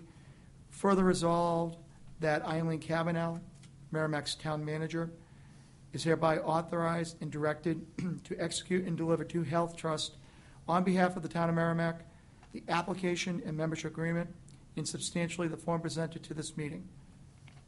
We further certify that the foregoing resolution remains in full force and effect without modification. So do we need someone to make I a know, motion? I was going to say, yeah, we're looking So for a moved. motion to accept this and designate, who signed it? Nancy or you? You would. So you want to okay, so make accept that it and motion, designate Eileen as I the move signature? Eileen to sign and. sign the agreement with Health Trust. And author, keep going, I'm not good with this Just now tonight for go some odd The, reason. the resolution has been read, needs to be seconded and authorized, and approved, and then you need to authorize me to sign it. Can that be all in one You sure motion you or can. two? Whatever you moved. do. So moved. There you go, Bill. Second. Second, Tom Koenig. Excellent. Any other questions? All those in favor say aye. Aye. Any against? None. 500. Thank you, Eileen. Okay, next on the agenda. New business, committee appointments. Town council to consider appointing the following individual to town committees pursuant to Charter Article 4-8. It's Vincent A. Russo Jr. for a full member of the planning board. I was present for this interview, so was Tom, and so was Robert Best. We have an excellent candidate. He's here this evening. He has a lot of history. He was on the planning board in Hudson for 10 years and was chair for, I want to guess, 4? Almost. So our interview obviously was different from our normal because we didn't have to talk about what it involved. We ended up talking about what it was your most difficult, those kind of stories. It was probably the longest interview we've done in quite a while because we talked about war stories. Anyway, so obviously he is would be a valuable member and would really be able to partake in the discussions and just run in from the very beginning. So anyway, I would entertain a motion Point to... of order, Madam Chair. Is it possible that the letter that Mr. Russo submitted can be sent to me because nothing was included with the agenda item as backup material? I'd be happy to, and I apologize for That's it okay. not being included. I did get this to you because I worked Yeah. on with it. I did. But 10 years Hudson, 4 years chair, ethos. Yeah. Madam Chair, I would move that the town council appoint Vincent A. Russo Jr. to a full-time member of the Merrimack Planning Board. Motion by Bill Boyd, second. Second. Second by Tom Koenig. I've made any comments I want to make. Welcome to Merrimack. That sounds awesome. Yeah, I'm really glad to have you with us. Yeah, Tom Koenig, and actually Bill. Bill is the alternate for Tom Mahon. We apologize in advance. And Tom Koenig has in the past, for a long time, For quite a long time. been their rep as well. In fact, I think your name came up in the interview. Okay, well, in terms of being the long term, don't get paranoid on us. Okay, all those in favor say aye. Aye. Aye. 500. And Vincent, you're here, so I'm assuming you want to get sworn in. So why don't you come on up?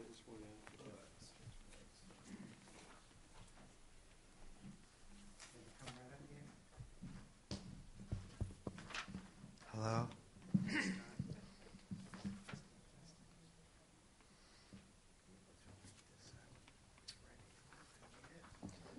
I, Vincent A. Russo, Jr., do solemnly swear and sincerely swear that I will faithfully and impartially discharge and perform all the duties incumbent of me as a full member of the Planning Board, according to the best of my abilities, agreeable to the rules and regulations of this Constitution and laws in the state of New Hampshire, so help me God. And they're going to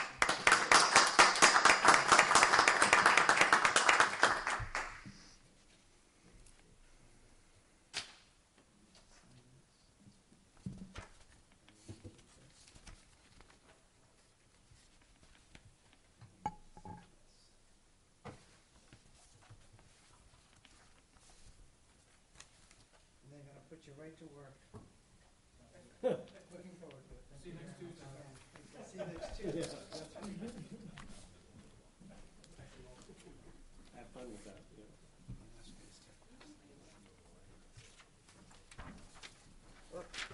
Hey, Matt.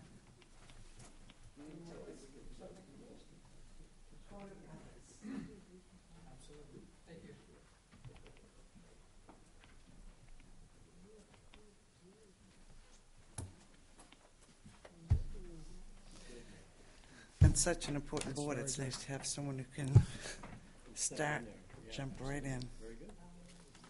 It'll be an interesting perspective, too. Different perspective. Right. Okay, that's done. Again, number 2 has been delayed. Number 3, proposed changes to Chapter 183, Vehicles and Traffic. First reading, submitted by Chief Mark Doyle. The Town Council to consider the proposed changes to Chapter 183, Vehicles and Traffic of the Town Code to add a section restricting through traffic on Valley View Drive to, quote, emergency vehicles only, between tax map parcel 5C/142 and 5C/148 pursuant to Charter Article 5. Good evening, two of you. Good evening, Madam We're Chairperson. all attentive. How are you? Very well, thank you. Members of the board, thank you for inviting us here this evening to chat with you quickly anyways about the need to have authorization for these signs that are currently posted to be authorized in such a way that they make them more, I should say, more enforceable, but actually enforceable to begin with. And that's the reason why we're here, is to actually present to you wording that will be included in Chapter 183, our traffic chapter ordinance section in our town ordinances that will give the police department enforcement authority to enforce the statute, if passed, that will restrict vehicles of an emergency nature only to pass through that area along Valley View Drive. It came evident, I think, back in 2012 when that subdivision plan was passed, that it was conditional upon the erection of signs at both ends of that section of Valley View Drive, the new section there, that would restrict access by virtue of emergency vehicles only. And Tim will be able to talk about why that came about. But in order for us to be able to actually enforce that, and it came to our attention when some of the neighbors started to complain about some of the traffic, a lot of which was as a result of the development of building going on out there, but some of which was just normal pass-through traffic, that we couldn't actually enforce those restrictions because they had not yet been authorized by the council to be included in Chapter 183. So that's what we're here for today, and I provided, I think, in the back of all of you, or at least a copy of some of the wording that I think would be appropriate to include in there, some of which Tim was very helpful on putting some of that together for us so that you get an opportunity to look at it, digest it a little bit, and see if it fits. Like I said already, the signs currently do exist. However, they're there only for the purposes of letting folks know that they shouldn't be driving through there. However, from an enforceability perspective, they're just not enforceable at this point in time. Thank you. Just to follow up on Mark's comments, this was part of the two-lot subdivision on Valley View Drive that has had quite a history on it. The town, as you may recall, called the bond to actually complete the site work after the developer did not complete those improvements within a timely fashion. Based on my conversations with Public Works, the paving is now done. The town has completed the paving of the project. There's some additional site work and erosion control measures that are being finalized over the next few weeks. That part of the chapter will finally be closed on this.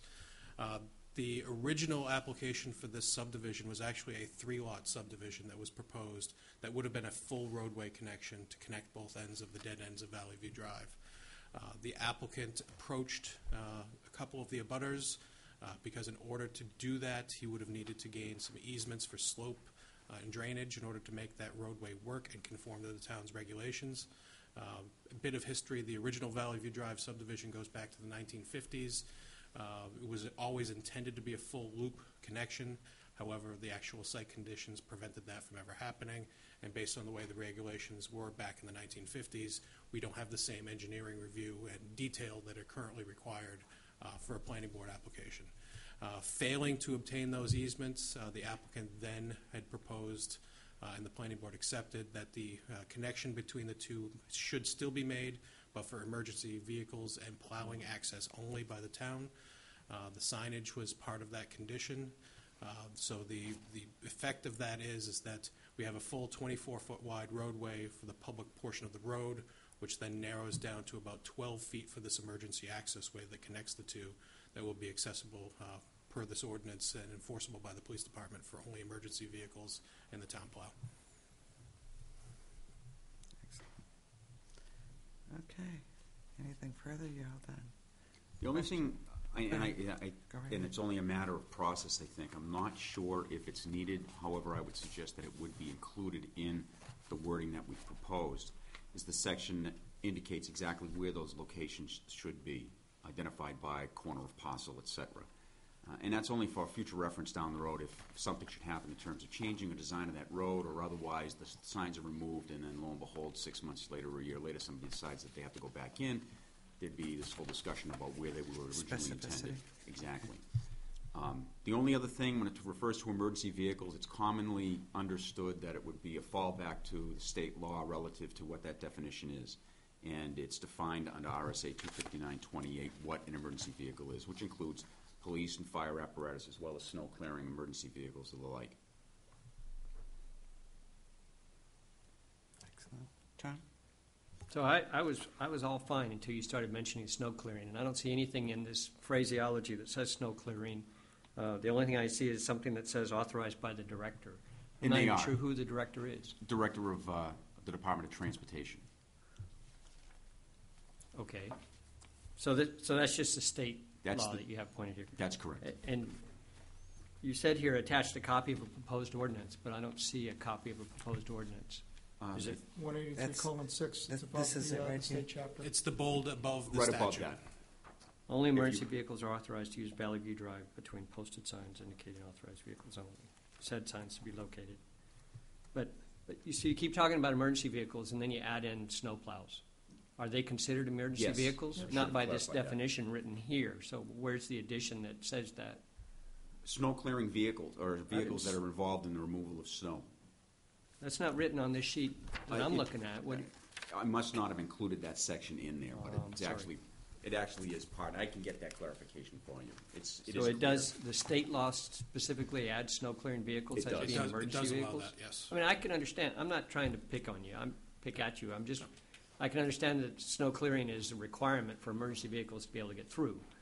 But from what was presented here, I was having a hard time seeing the addition of the Public I Works think Department snow We clearing. can certainly make that available at the public And I hearing. just, That's the one page you got, so there wasn't a second page. That's right, Okay. that's correct. Is there a second page? There is not. there's just more to that There will be, section. yes. Okay. During the preparation, apparently, I forgot to include that section, but I can certainly get that to everybody on the board. So, and if I may, Go right ahead. don't we already have some restricted access roads defined in town? So this is an addition to that in section 183.6, or is this?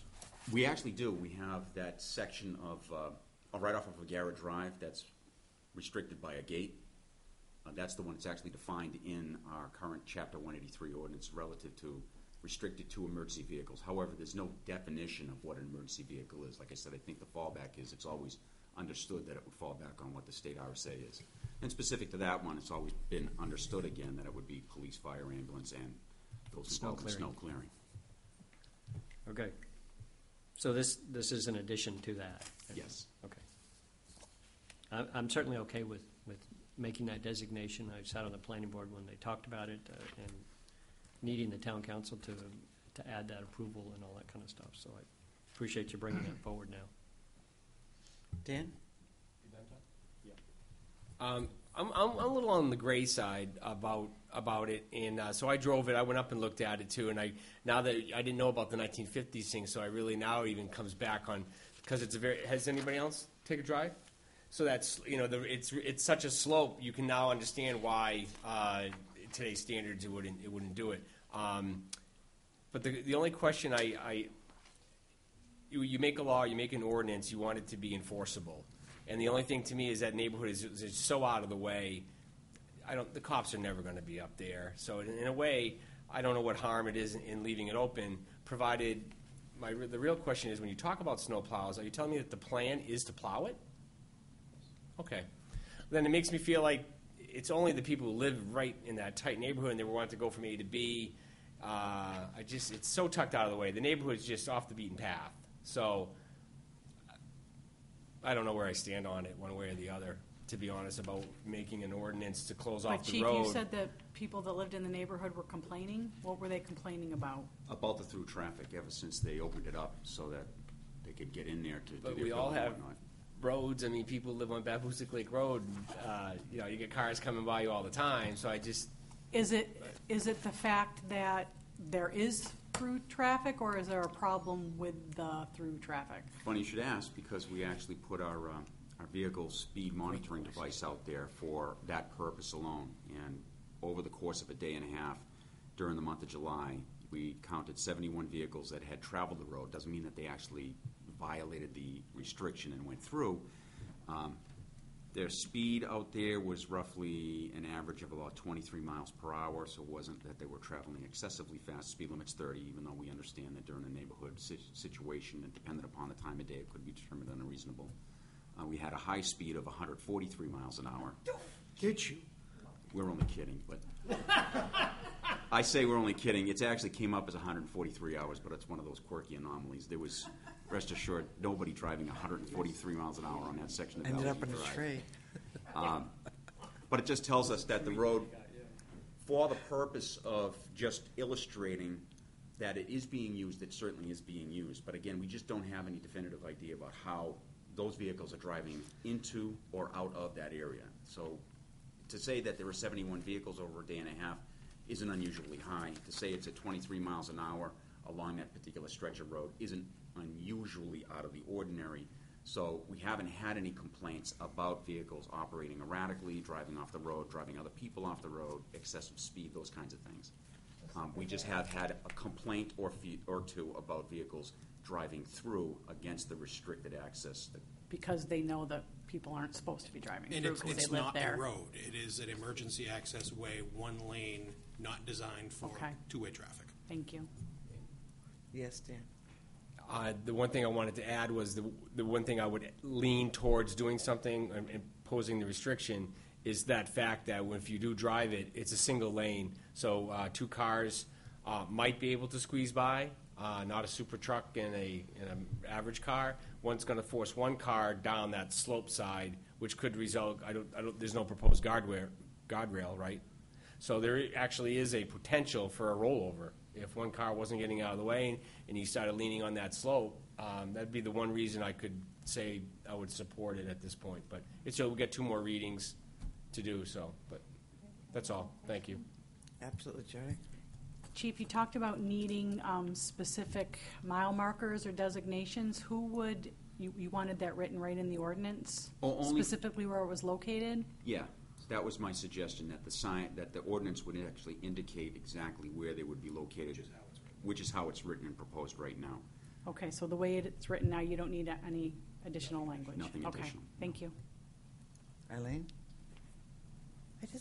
I think that having something like this and understanding that it's not a street-accepted road and not putting up the signs and not giving the police the ability to monitor it, whether they can get there or not, puts us in a liability situation. Wondering. How so? Because if there are no signs that say people can't go along there, even though it's really not a street, an adequately sized road, or the slopes are not, do not conform to what normal streets would be, a person could sue us because they damaged their car, they heard something because it. Because it's not posted otherwise. It's not posted, that it's not it's not a continuation of the road. The signs are up and they do exist today. But but they're not enforceable. But right and- now, they're not enforceable, correct?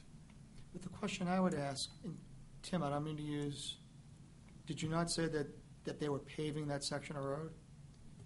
The paving to actually complete the work that was uncompleted by the developer has been completed by the town's contractor this past week. So the 24-foot road that goes down to No. 12, There's only a 12-foot road through there, right? Yes. There's the It's 12-foot a emergency one-lane access way. emergency There was access road that additional connects. paving. It narrows down. Once it goes to the normal road of 24 feet and then goes boom. well, this is what I'm getting at, so it's, I'm looking at, and I didn't do what Dan didn't drive out there, so shame on me. But the 3 lots that abuts Valley View Drive, that's a 24-foot road, otherwise you wouldn't have lots. All of the lots that were That's what I created thought. have proper frontage. Okay. That was the other part of paving that needed to be completed, was the road work associated with the actual town's. So the question was, what was the condition of the road prior to paving? What was the condition of this emergency access area? It Well, was, what was the condition of the road from the southerly edge of Valley View Drive on the Babusick Lake side of the road to the northerly edge of Valley View Drive, which is running perpendicular to Cortlandt Drive? it was an unimproved section with trees and stump. It was just an unimproved section of the road. It was just a dirt road. There wasn't even a dirt road, I don't believe it, at that time, before the development. So really, by improving it to a paved road, we've actually created our own nuisance as a consequence. This was a requirement that was requested by the fire department in order to provide appropriate emergency services through that section as a compromise that the planning board accepted in order to allow for the development of those two lots. But the improvement could have gone to the edge of the third lot on the southerly side of that subdivision. You didn't have to pave that whole road. They did not, but the So it planning begs the board. question, why should I be looking to restrict a road that previously, I'll concede the point on the 24 feet, that you had to pave that because of conditions, I absolutely get that. But you went down from 24 feet down to 12, it was unimproved, it was dirt, somebody would have to be really stupid to drive that particular road in whatever kind of vehicle, unless it's a four-wheel vehicle or an ATV kind of vehicle, which is an exception to the rule. You had a narrow road that was that, for all intents and purposes, was unimproved. And anybody that would have driven on that particular road and caused bodily harm to themselves by whatever, quite honestly, the liability would be on them, not the town. And the way I'm looking at it, as a consequence of paving that section, we've created our own problem. Feel free. The only option then for emergency surfaces would be that one way in and the one way out on the far end of getting up on Valley View. You'd have to circle all the way around, maybe up into the other end of up on Joppa Road to get in the backside. This gives emergency access, both ingress and egress, from both sides. Mm-hmm. So, like Tim was saying, it gave the developer an opportunity to provide for the folks that would ultimately be moving into those new homes down there an opportunity to get emergency access when they needed them as quickly as possible. Restricting it the other way, you still could have left that section of road open. However, in the middle of the winter, we don't want police cars and fire engines and ambulances driving over snow and rocks and ice, and it's certainly an unimproved road that I don't think any of us would want to drive over. It certainly would be a horror show for the Department of Public Works to try to clear snow off of as well. And I understand that was probably part and parcel to the reason of making sure that if it's going to be improved to a certain point, get it improved as far as it possibly could be, so that it's accessible for the residents that are living down there. If we can't improve it all the way through because the conditions don't allow for it, engineering-wise, let's get it to a point that we can at least get emergency vehicles through. I don't disagree with the circuitous argument, but I would contend that emergency access vehicles, while it be one way in, one way out, Valley View runs off of Patton Road, which is what I would consider to be not major, but a significant road that's traveled through town, a lot of school traffic, and obviously Babusick Lake Road, which is probably a major artery in Merrimack, that emergency vehicles had access to gain access onto Valley View Drive. I'm not trying to quibble. Well, Yes, you are. I don't dispute your points, Bill, but the decision has already been made and the road already exists, the access way exists. It's a matter of, do we have the ability to enforce those signs or not? Which is what this is designed to do. To give you enforcement capabilities. And Bill, you could have just said what I'm thinking. What you're saying is it could have been two cul-de-sacs. You're absolutely right. I'm sorry. You're absolutely right. But it didn't happen that way. So now they built the road. It's too late. Okay. Realistically, there's not room in that area to put in cul-de-sacs. The planning board reviewed this in conjunction with the fire department's requirements for access and things of that nature a long time ago, and came up with this resolution, given that they couldn't put in a full roadway, and gave approval to have this built to satisfy the fire department and police emergency access. And what we're coming to the town council now for is to ask that we codify the requirement that it's an emergency access road and not necessarily a full paved road. And just Thanks, Tom Kay, for institutional knowledge. That's right. That's what that is right there. No, I Thank you, agree. I Tom. guess the question I would ask, I'm not trying to play planning board right now, but I'm assuming that the radius would have been tight had you tried to do some type of a T or a cul-de-sac. I imagine it would have been really tight to consider that kind of configuration. If you look at the plans, there currently is a T or an L at the end of Right. the original Valley View Drive, with an easement on the individual's property there in order to have that, so that somebody could theoretically turn around, but it's not a very good hammerhead for access to that method, and it still doesn't give us the speed of access we'd like to have through there for emergency vehicles. It allows a fire truck to turn around and get out of there if it needs to. but it doesn't address the need to get to that location. Okay. And clearly, the other side where the road comes up and would have dead-ended at that point has no room for that because of slopes and things of that nature. Okay. So do you need a motion? I need a motion to move to public hearing for 9:24. So moved. Second. Motion by Bill Boyd, second by Jody Valencourt. Any further discussion? Seeing none, all those in favor say aye. Aye. 500. I will make sure I get that clarification on the vehicles involved in snow removal practices for the purposes of explaining and defining emergency vehicles only, and I'll get that ASAP. Thank you, Thank you Chief. very much. Thank you. Chief, Tim, thank you. Appreciate it. Well, I'm not supposed to take any public comment now. At the end, yes. Very good. Okay, now, here you are, Tim. Designation of economic revitalization zone, say that 3 times, for Solidscape.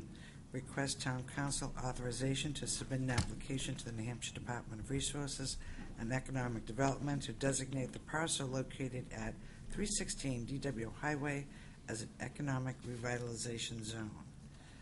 Go right ahead, Mr. Thompson. Thank you, Madam Chairman, members of the council. This is becoming a relatively regular occurrence, it seems. This is the second time I've been before you in the last 6 months for a request to establish an additional ERZ for the community. I was last before you again earlier this year for both the Anheuser-Busch and the Space Optics Research Lab. At the time I wrote this memo on August 17th, that decision was pending. As of the 20th of August, the state did approve both of those locations, so they have now been added to the roster of economic revitalization zones in the community. Solidscape at 316 DW Highway has had conversations with both myself and the folks at DRED regarding their interest in also being designated as an ERZ. For those of you who aren't aware of what Solidscape is, they're one of the largest 3D printer developer and manufacturers in the world. They operate in over 80 countries. They primarily, the primary consumers of their printers are those in the jewelry industry, consumer electronics, biomedical, dental prosthetics, orthodontics, variety of different things. These machines are impressive. If you've never had a chance to go over and see their facility, it's quite incredible, the capabilities that these 3D printers have. They've recently had a major deal with the company in China, where they're, I think, shipping over 4,000 of these printers over the next couple of years. So they are moving, they are growing, and they'd like to be able to take advantage of the ERZ program when they do add additional employees in the future. Again, this is in an area that is in the census tract that essentially automatically qualifies, given the income levels. That census tract from the F.E. Everett Turnpike to the river is just under the threshold for 80% of the population at the median income. So there really is not any need for the town to designate this as a blighted or underutilized site. It's obviously not, but it does meet the qualifications in the same manner that both SORL and Anheuser-Busch did. So what I'm looking for here tonight is a similar motion from the council to authorize me to proceed with the application process with DRED and move this forward. Thank you. Excellent. Eileen? Could you just explain a little bit about what the benefits to being in an ERZ are? Sure. An ERZ is a state tax credit program. There is no impact to the local property tax or anything on the local level. Being in an economic revitalization zone authorizes those businesses that are in that to proceed and request credits to both the business profits and business enterprise tax. Those are based on either addition of new employees or capital investment in the facility or projects associated with the development. That process there's a deadline of February every year where the businesses have to submit their application to the state, and if successful, they're given, again, a credit to their business profits or business enterprise tax. Thank you very much. Okay, comments or questions from the council? Seeing none. Madam Chair, I would move that the Town Council authorize the Community Development Director of the Town of Merrimack, Tim Thompson, to submit an application to the New Hampshire Department of Resources and Economic Development, otherwise referred to as DRED, to designate the parcel located at 316 Daniel Webster Highway as an economic revitalization zone. Could I have a second, please? Second. Second by Dan Dwyer. Any other discussion? Seeing none. All those in favor, say aye. Aye. 5-0-0. Thank you Thank you very very much, much. Tim. And Thank you may see me back again for another one of these in a couple of months, perhaps. Couple of months. I did actually, I did actually have a conversation with some folks from Delta Management. They're a business consulting and management firm that currently has operations in Bedford here in New Hampshire. They're looking to expand New Hampshire presence, and they're looking at the building at 21 Manchester Street, which is currently vacant, to move new employees and facilities into. They had inquired to me about tax credits, so I directed them again to chat with the folks at DRED, and if they find that it's a match for what they're looking for, I may be back in front of you for another one of these. Very good. And Thank you didn't very you much. also, oh, I'm sorry, didn't go you ahead. also say that they're planning on hiring 200 people? They're anticipating that it'll be about 200 employees at the facility here in Merrimack. Nice, nice. Thank you very much. Who put that Patriots hat on the table? I don't know. That's supposed to be everybody. Okay. First of all, approval of minutes for the following, August 20th. So moved. Second, anyone? Second? Second by, okay, motion made by Bill Boyd, second by Jody Valcourt. Any corrections, changes? I didn't see any. Seeing none. I had a few. Okay. Good for you. Nope, don't say sorry. Sorry, I'm trying to, I bookmarked the bottom so I can find it afterwards. On page 11 of 18, at the very bottom, and it's funny speaking to what Jim mentioned, we did actually at this meeting when Jack and Harvey were before us, we talked about, let's see, the very last sentence, 48, where it starts, it was noted fundraising efforts will continue at town events.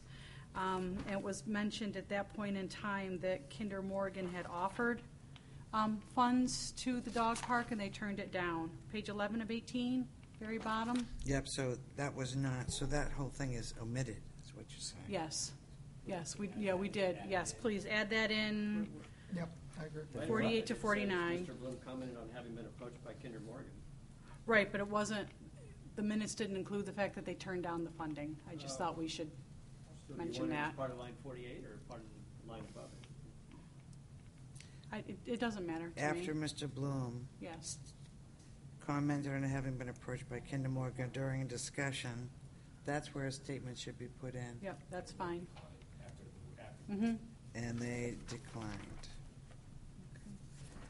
And Yeah. then on page 15, sentence 34, is that supposed to be in parentheses, replacing unit from the 70s instead of replacing until? I'd agree with that. That's Yeah. a good catch. All right, and then sentence 45, I didn't understand, possibly, I thought if we took the word "and" out between down and the distance, that it might make sense. Otherwise, if there was some other meaning for that sentence, I didn't understand what it was. So if we remove the word "and," Up and down. Well, that they think, if the ledge is up and down the distance, Yeah, Is that would second that make more and, sense? correct. I was looking And at is it, definitely not appropriate, the second and. if you read it, it doesn't make sense the way No. it's written right now. Page We are on page 15 of 18, sentence 45. Maybe says you can change that to over, up and down over the distance, or along the distance, or... If that was the intent, I couldn't even remember. yeah, because Eileen just talked about the test pits that were completed. Correct. So I would agree with Tom that we're looking at over the distance because it's going from point A to point B, because she alluded to the fact that there was ledge over by the, Yeah. by the. So instead the of- building. Or you could just say up and down the distance, which is what I think Yeah, she meant, yeah, you could, if you just remove Yeah. the word "and." Yeah, Page 16 of 18, sentence number 5. The town just signed a favorable contract for, was it gasoline or is it gas, natural gas? I thought we were talking about gas. I think it's gasoline, Gasoline. Was it gasoline? Yeah. because 2 years Because ago we're it was talking up to about $3.50. oil versus natural gas and cost in that paragraph. Yeah, but I'm I pretty thought su- he was talking pretty about sure he was talking about gasoline gasoline. Was he? and Okay, diesel. all right. I'd have to go back and watch it Yeah. to know for sure. Thank you. Page 17, this is my last one. Sentence number 17, if we could just add at the end, she commented she has heard for years people wanting to be able to use this function hall year-round. And that's it for me, Nancy. Thank you. Thank you. Any other changes? Okay, so we have a motion and a second. Motion with amendments, right, with corrections. All those in favor say aye. Aye. 5-0-0. I don't know if we need to vote on August 25th. I don't think we do. That was just a public forum. But we should post again, it. And we just wanted to be able to document it, so Okay. that's for that. Thank you Okay. for the transcriptionist for doing that. Oh, thank you. She does a terrific job. She does. Really does. Comments from the press? Comments from the public?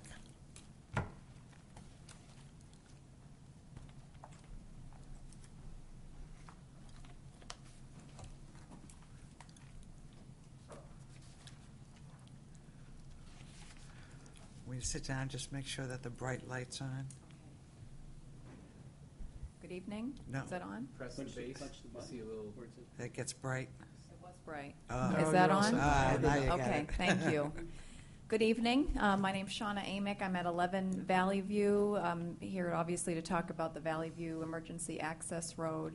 I'm one of the obscure neighbors who live in the tucked away neighborhood, that is irrelevant to anyone but those who live there. And I want to make it human. That's what I would ask as far as just this audience this evening. I can't imagine why you would not want to have the emergency access road enforceable because it's a safety issue. It's a protecting the neighborhood issue. So in that respect, I don't, my own limited thinking, I can't think of any reason why you would not agree to have it be enforceable. But just in case, I want to explain why it's important to us as a neighborhood. And it's not just the inconvenience of cars driving by. First of all, we don't live on Babusick Lake Road, but what I know about Babusick Lake Road is that it's visible and it's a 2-lane road. And we don't have that on Valley View. We have, as you know, because you came, are you a blue SUV? No. No? Silver. No? Why? Silver. Well, we know everybody who goes, because we're the house Silver that. pickup truck. Yeah. It's a 1-lane road, as you know. Yeah. 2 cars cannot go by. Right. There's no way. What also cannot happen is if the one car is going through and there happens to be a child or an adult for that matter, there's nowhere to go. So you are right on when you say the town of Merrimack, whatever that means, has created a real nuisance. And I go so far as to say has created a severely potential liability threat. I don't know if you were there when I went so far as to say it's not a matter of if someone's going to get hurt, it's when is somebody going to get hurt or killed on that road because of what has been created. So again, it's the 1 lane, and if that's not enough, the grade of the hill going up to the 1 lane and the curve of the hill going up to that 1 lane both make visibility 0. We have even tried this because I was saying to my kids, you cannot go up there. You can't, every kid in the neighborhood sees this. What used to be trees. There was no road, never mind no one would want to pass it. You couldn't pass it. It was where people walk their dogs. So it was a forest, and now it's a 1-lane street. So you can imagine the excitement of all the kids in the neighborhood who now have someplace to ride their bike. It's a kid magnet. And so my kids, of course, are up there. They want to be up there too. And I'm telling them, we need to do a little experiment. At what point, Daddy, you're here and I'm here, and let's have these kids ride their bikes. At what point, even standing, that's not us in a car, can you see a child coming up or going down? And the visibility is zero. So you're going to see that child when the child gets hit.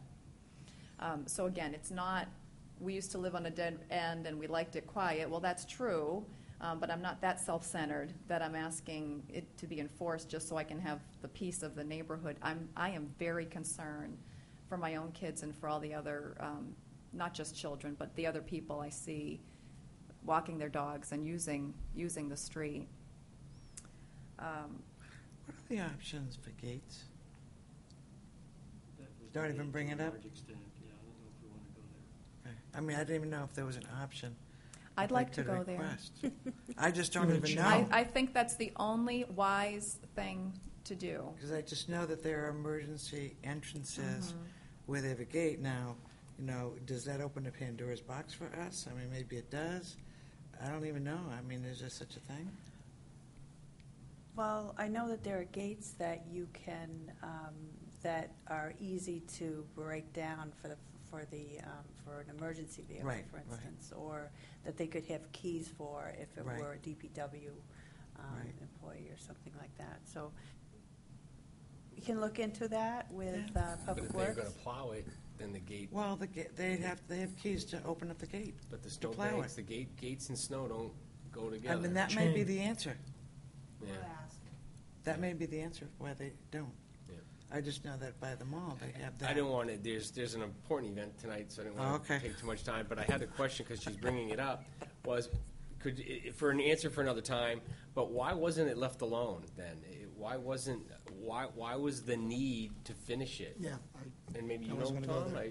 could have they just left it the way it was and say goodbye? Or? As we said before, It it was was the desired to access. have a second access or an emergency access capability emergencies. to that space.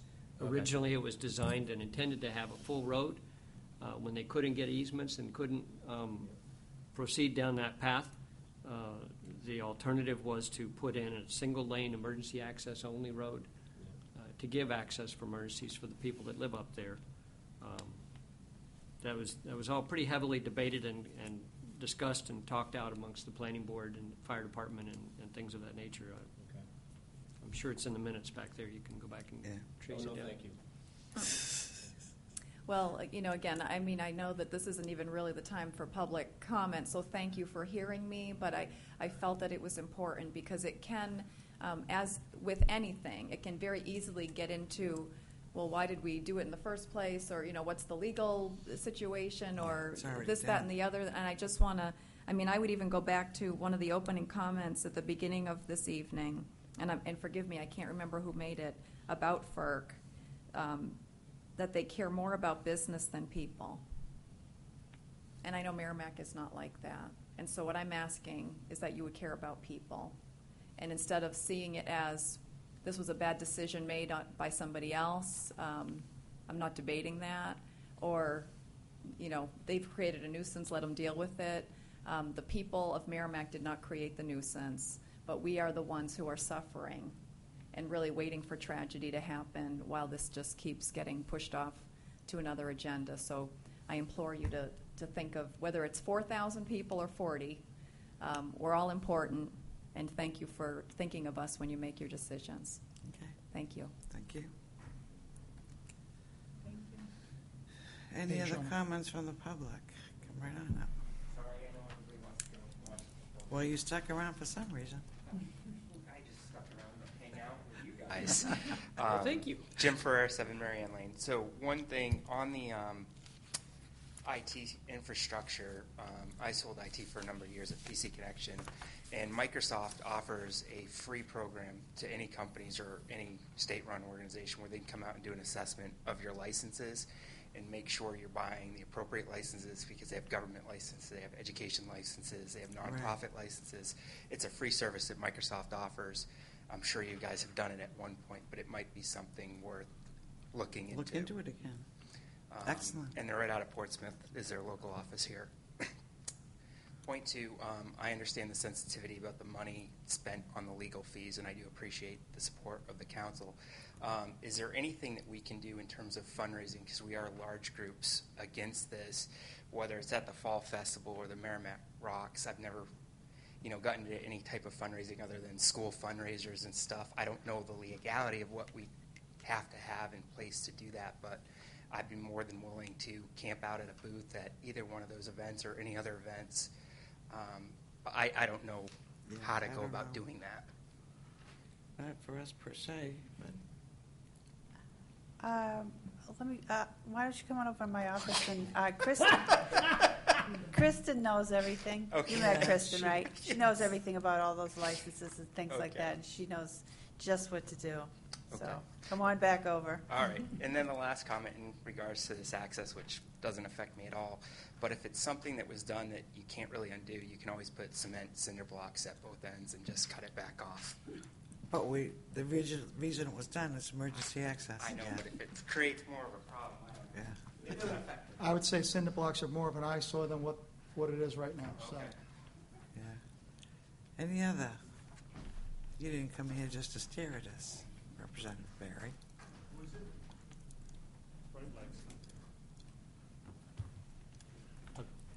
For the record, I'm Dick Barry. I'm a state rep from Merrimack. I'm also on the Finance Committee, and it dawned on me that since we're going to be taking up the governor's veto next week, and one of those items is the budget, it dawned on me that perhaps you folks would have some questions about the veto or the process or what's going on or anything there. I could give you a brief overview of the status if you'd like, and then let you ask me questions, or I can leave now and we can go, what's that? Second quarter, 12 minutes and 13 seconds. What's your pleasure, Madam Chair? Actually, I'll I think a leave brief it. status would be helpful and appreciated. We see the advertisements on TV, the debating back and forth regarding the budget, but I'll do it as nonpartisan as I can. Okay. How's go that? for it. How's that? We knew the governor was going to veto the budget, and there's 3 reasons that she did it, and we're still working on those. So because we knew that, we put in a continuing resolution so the government wouldn't shut down. We didn't want to do that. What that continuing resolution is, it's 6 months, 50% of last year's numbers. So we're looking at fiscal 15's numbers and fiscal 16, and what that means is about $22 million a month less spending based on what we're doing there.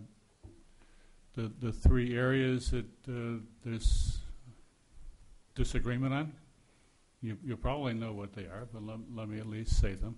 One was the governor wanted expanded Medicaid, or continuation of the Medicaid expansion. And there was a bill that was put in when that Medicaid expansion happened, and there was a sunset clause put in there. Right. The governor repealed that sunset clause on her budget, and we took that repeal out, which means Medicaid will sunset at the end of 16 unless we do something positive and there's a whole bunch of studies going on figuring out how much is it, what's the government, what's the Fed's going to do, that whole piece. The Please? expansion. Only the sunset. expansion. Right. Only the expansion piece. Don't let me Right. get that wrong. Number 2 was the business Business profits tax. tax, business enterprise tax. We put in a decrease in those, and that was a sticking point. And the third one was the employee pay raise. The governor negotiated a contract with the state employees who it's about $12 million, and that was not included in the budget that she vetoed. In the meantime, they've had several negotiations. The the House and the Senate agreed to put the pay raise back in for the employees. We found the money. Well, it's about 1 month of what's going on now. There are 3 subsets, we'll call them working groups, that are looking at the significant impacts that are happening. One is for cities and towns. If you look at the numbers in the budget, both the one that's passed and this previous budget, it's about the same thing for cities and towns and schools. The numbers, the difference in the numbers is minimal. I believe there's more money for the cities and towns. There's also more money for roads and bridges improvement in the vetoed budget. But it's not significant enough for you to start worrying about at this stage. We do have another work group that's looking at Sununu Center up in Manchester. I just came from that, so they volunteered me for that one. And that thing was set up for 144 kids that we could lock down that were mental, really difficult cases. They've been averaging less than 50 for their census, so it's significantly underutilized. We're trying to find ways to utilize that, save some money, and go from there. And the third one, working group, is Health and Human Services. There's a whole bunch of things that are going on there with, we got sued for the mental health case. We put together in the new budget mobile reaction teams so that they could go to a hospital and call up and say, I've got a real tough case here. I have no place to put them. We can send a team there. It'll be like a floating bed with the kind of people that can give them the help they want. So we're trying to figure out what those things are going on. When the smoke settles, the 6-month continuing resolution is about 140 million less than what the current budget is, what the budget is that we passed. We passed one that's about a little over 5% increase in total. What that means is, so going the budget, forward, the baseline is going to be at least so the 100. budget from last year is 5% more. Yeah. But next year's budget, the next budget we put together, will start at least $140 million lower. So we're in a hole. We're trying to get caught up. We're trying to figure out where we go. And they're looking again at what are the latest revenue estimates and the latest forecast for the economy. I think if we had the vote 2 weeks ago, we'd be in deep trouble because of what happened then, because they're saying, the economy's going to tank. I don't think long haul it will, but that's a brief overview. There's been something recently about the pension, the state pension, Yeah, how it's calculated. There's 2 things going on. One, we have an underfunded pension benefit, and we are working on.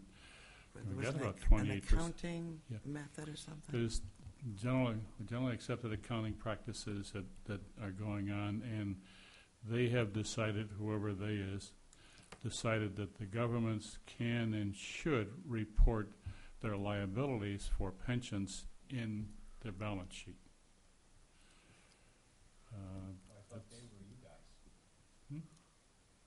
I thought they were you guys 3 years ago. That's at the federal level. According to the newspaper, the state legislature in 2012 passed the law to change the accounting method. So 3 years later, it came home to roost. That's how the union leader wrote it today. Is that what they said? Yeah. Okay. I'll take that. I did it. They could be wrong, but that's what I read today. What I mean, that's, so somewhere in the 20 to 30 million, which means that the surplus that we thought was going to be up in the $50 million range for carryover because of all of the things that didn't happen last year is going to be less than we'd expected, and whether or not that impacts significantly the budget negotiations going forward, I don't know. Now I said cities and towns and schools are probably held harmless, but what we're in is such a strange thing, I have no clue. And I also said that we're voting on the vetoes. Now there's 5 or 6 other bills besides the budget that were vetoed. Maybe we'll get to all of them, maybe we won't. Right. So I thought you at least ought to have that perspective. Appreciate it. Thank you. Any questions? Thanks a lot. I wish we could make a comment, but it almost would be, just watch out for us because we've got bridges to repair and roads to cover and all that we don't want to lose whatever potential aid we could get. But that sounds very selfish when, in the light of everything. So, I mean, I understand you guys have a hard job to do and appreciate that you're stepping up to the plate to do it. And we'll do our jobs as well. I voted for the gas tax increase. Yeah, I'll say it I appreciate again. that. I think that was a good move, And we, personally. and this group told us we'll never get a toll booth out of Merrimack, so. I remember that. I think there were a couple of you No, here no, said no, that'll never happen. Must have been Dan. No, it was, And they said pigs, 15 years. Councilor Valencourt, you're the only one who wasn't here when that happened. Everybody else was sitting there saying, I was "It'll- watching very it'll never closely, happen." though. Yeah, it's true. Doubting Thomases. Well, thank you very much for coming Yeah, and thanks, Dick. offering us that. Any questions? No. Apparently Thank you, not. thank you. Okay, last but not least, comments from the council. Motion to adjourn. Very quickly. September 26th, Erica's Run 5K, benefit cancer research in the memory of Erica Pomerio. For more information, ericasrun.com. Saturday, September 26th, 9 a.m. is the 1K, 9:30 is the 5K. Thank you, Madam Chair. And the only one thing I want to say is remember tomorrow's September 11th, 14 years after that momentous day. Just memorialize it in your own way, but do something. Thank you. Motion to adjourn. Gee, I wonder who's going to second it. Bill Boyd motion? Dwyer. You made the motion twice now. Go Pats. All those in favor say aye. Aye. Aye. 500. Thank you and good evening.